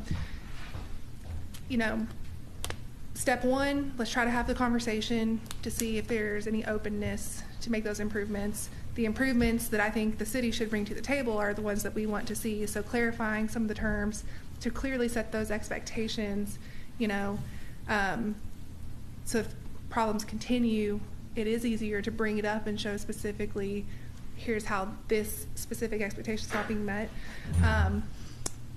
You know, see how it goes, and I think take it step by step, right? If negotiations don't go well, then we'll consider other options. If you've not, I guess what I'll plan to do, if it's okay with you all, I will send a copy of the contract so that all of you have it. I don't know if all of you have even read through it or seen it. What I have started and what I would like to do is kind of map it out and just highlight areas that, from my perspective, you know, not even with the interest of here's a solution, but just from my perspective, here's some areas that you could add some specific details. I think that is something that would be helpful to you all, but you all know more about the problems that you're hearing than I do at this point. So if we can step it like that, and to the point, you know, if it gets to a point where we need to have some deeper conversations, you know, we'll get there and we'll explore open meeting requirements to make sure that we can have those conversations in a safe space, essentially. But that's what I'll do to follow up from this. If you read through the contract and you have specific questions, again, you know, let me know. We'll work through that. And then if you also have solutions or ideas, you know, bring those to the table too. That's sometimes like one person looking at it, you might think you know the solution, but you know, different people see things different ways. So if you're okay with that, that's what I'll do. As far as communicating with Republic and getting these conversations going, Mayor Jenkins, that is on you, Yes, I believe. it's on me. Okay. And Mayor, I was just going to ask is if you do talk to them about getting the copy of their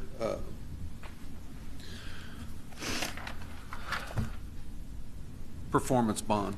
It's supposed to be Exhibit C of the contract. Said that they had it but would provide it upon request. So. What we say, Exhibit C? Yes.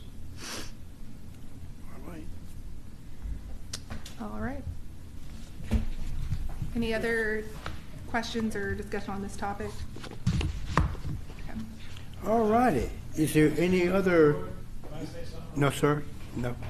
Thank you. All right. Is there any other new business? I have one other item that I would like to ask the council to do. I would kind of like to, in the past, we've actually set up how we do our city meetings with ordinances, which Emily provided a copy of one from 2005. We did a lot of conversation on that one, didn't we? When you look at it, but and I'm sure there's some newer ones since then. Since that one, I don't think it is. We have not found one. I did not see No. in the ordinance format. okay, There's been municipal orders. There- Okay. There's been some other types of legislation on this topic. Okay. But not in that format. Okay. I would like to, and I would like Sonia, if she would be willing to help me, to if you all will gather all those up, I'd like to review them and see if we can come up with either a clean municipal order, since we want to add in the discussion area, or an ordinance, whichever it needs to be. And if I remember correctly on this one, since I'm the historian around here, if I remember correctly on this one, why this one came about is because we were having trouble with getting things on the agenda and talking about things and having discussions and all that kind of stuff. But you see, it's kind of really detailed here. But we were also at that time wanting to put in work sessions so we could have more conversation and things. So I don't think we need to go that far. I don't think we need to go on as deep as this. But I would like to do that. Now, Sonia, and if there's another council member that would help and work on it as well. I would definitely like to do that, yeah. And then, of course, we have to take it to Emily and work on it with Emily, if you're okay with that, Mayor. Okay. Okay. All right. All right. Sorry, I have a follow-up question. Yeah, sure. Okay.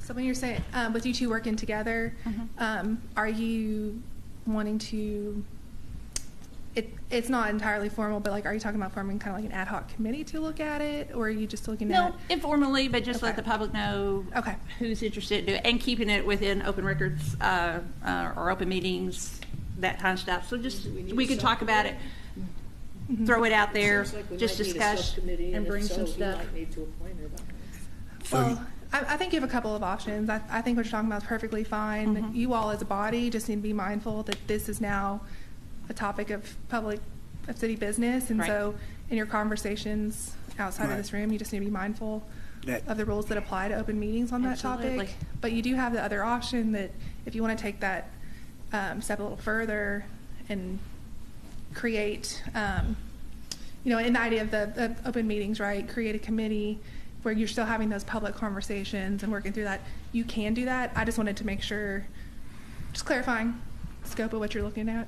I'm actually looking at the council, 3 members of the council talking and kind of figuring out what we want, bring it to you, see legalese on with it, bring it back to the council for a full council discussion to see what everyone's input is on it and develop it, just like we kind of developed with the ordinance, or what we're developing for the use of Main Street. The events. Yeah, kind of just that. We start the conversation, bring it back with you, bring it back to the full council for discussion on details. Sure. Okay. Thank you for clarifying. Okay. All right. Is there any other new business? All right, at this time, Mr. Stone, you have the floor. Thank you, sir. Great meeting. It was a lot of great discussion tonight. The email that you sent out, Mayor, about council requested information said that I had requested periodic updates from IT, and there was a bullet point that was put in there. That's great, but is it possible to have Sarah come in and give an update, kind of like Candace does, say once a quarter, just to have her in front of the body so everybody knows who she is, and she can give those updates, and then just to be able to say, hey, this is what I'm working on, this is what's going on, and then I've got some other stuff, but I'll email you on that as far as that goes.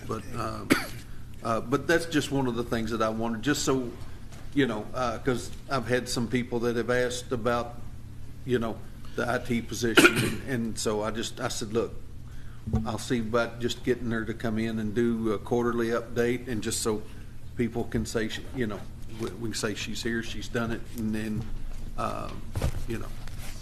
doing her job just to give an update what's going on. All right. Okay. That's all I've got. Thank you, sir. Okay, Miss Mitchell. I'm all good. I'm all talked out. Okay, she's out of breath. Got it. Moving on. Okay.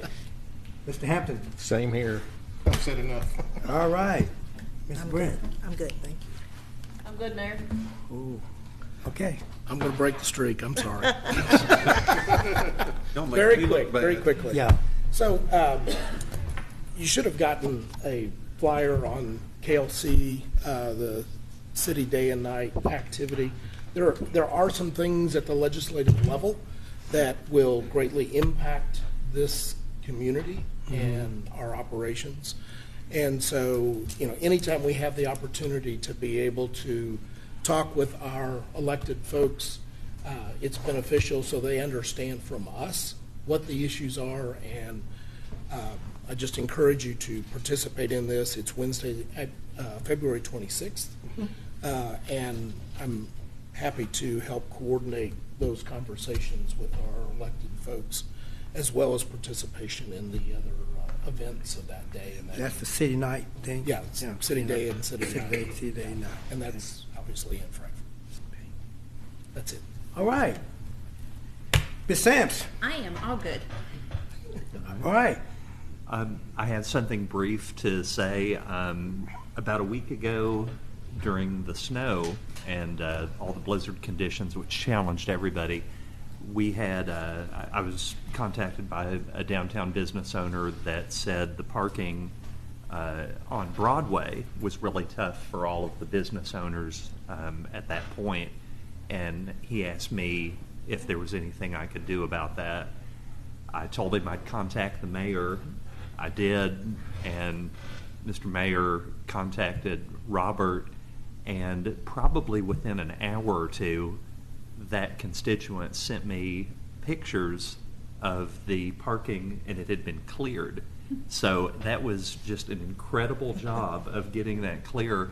It was practically when I pressed send on that email to the mayor that it got done, and it was so nice and so refreshing to see, the teamwork involved in all of that, and that just not only made that business owner so happy, but all of the other business owners he was speaking for that had come to him and reached out to do that. So thank you, Mr. Mayor. Thank you, Robert, and really everybody who's here this evening contributing to all the different issues we discussed today. Thank you for all you do. All right. If no other business to be brought before this council, we stand adjourned.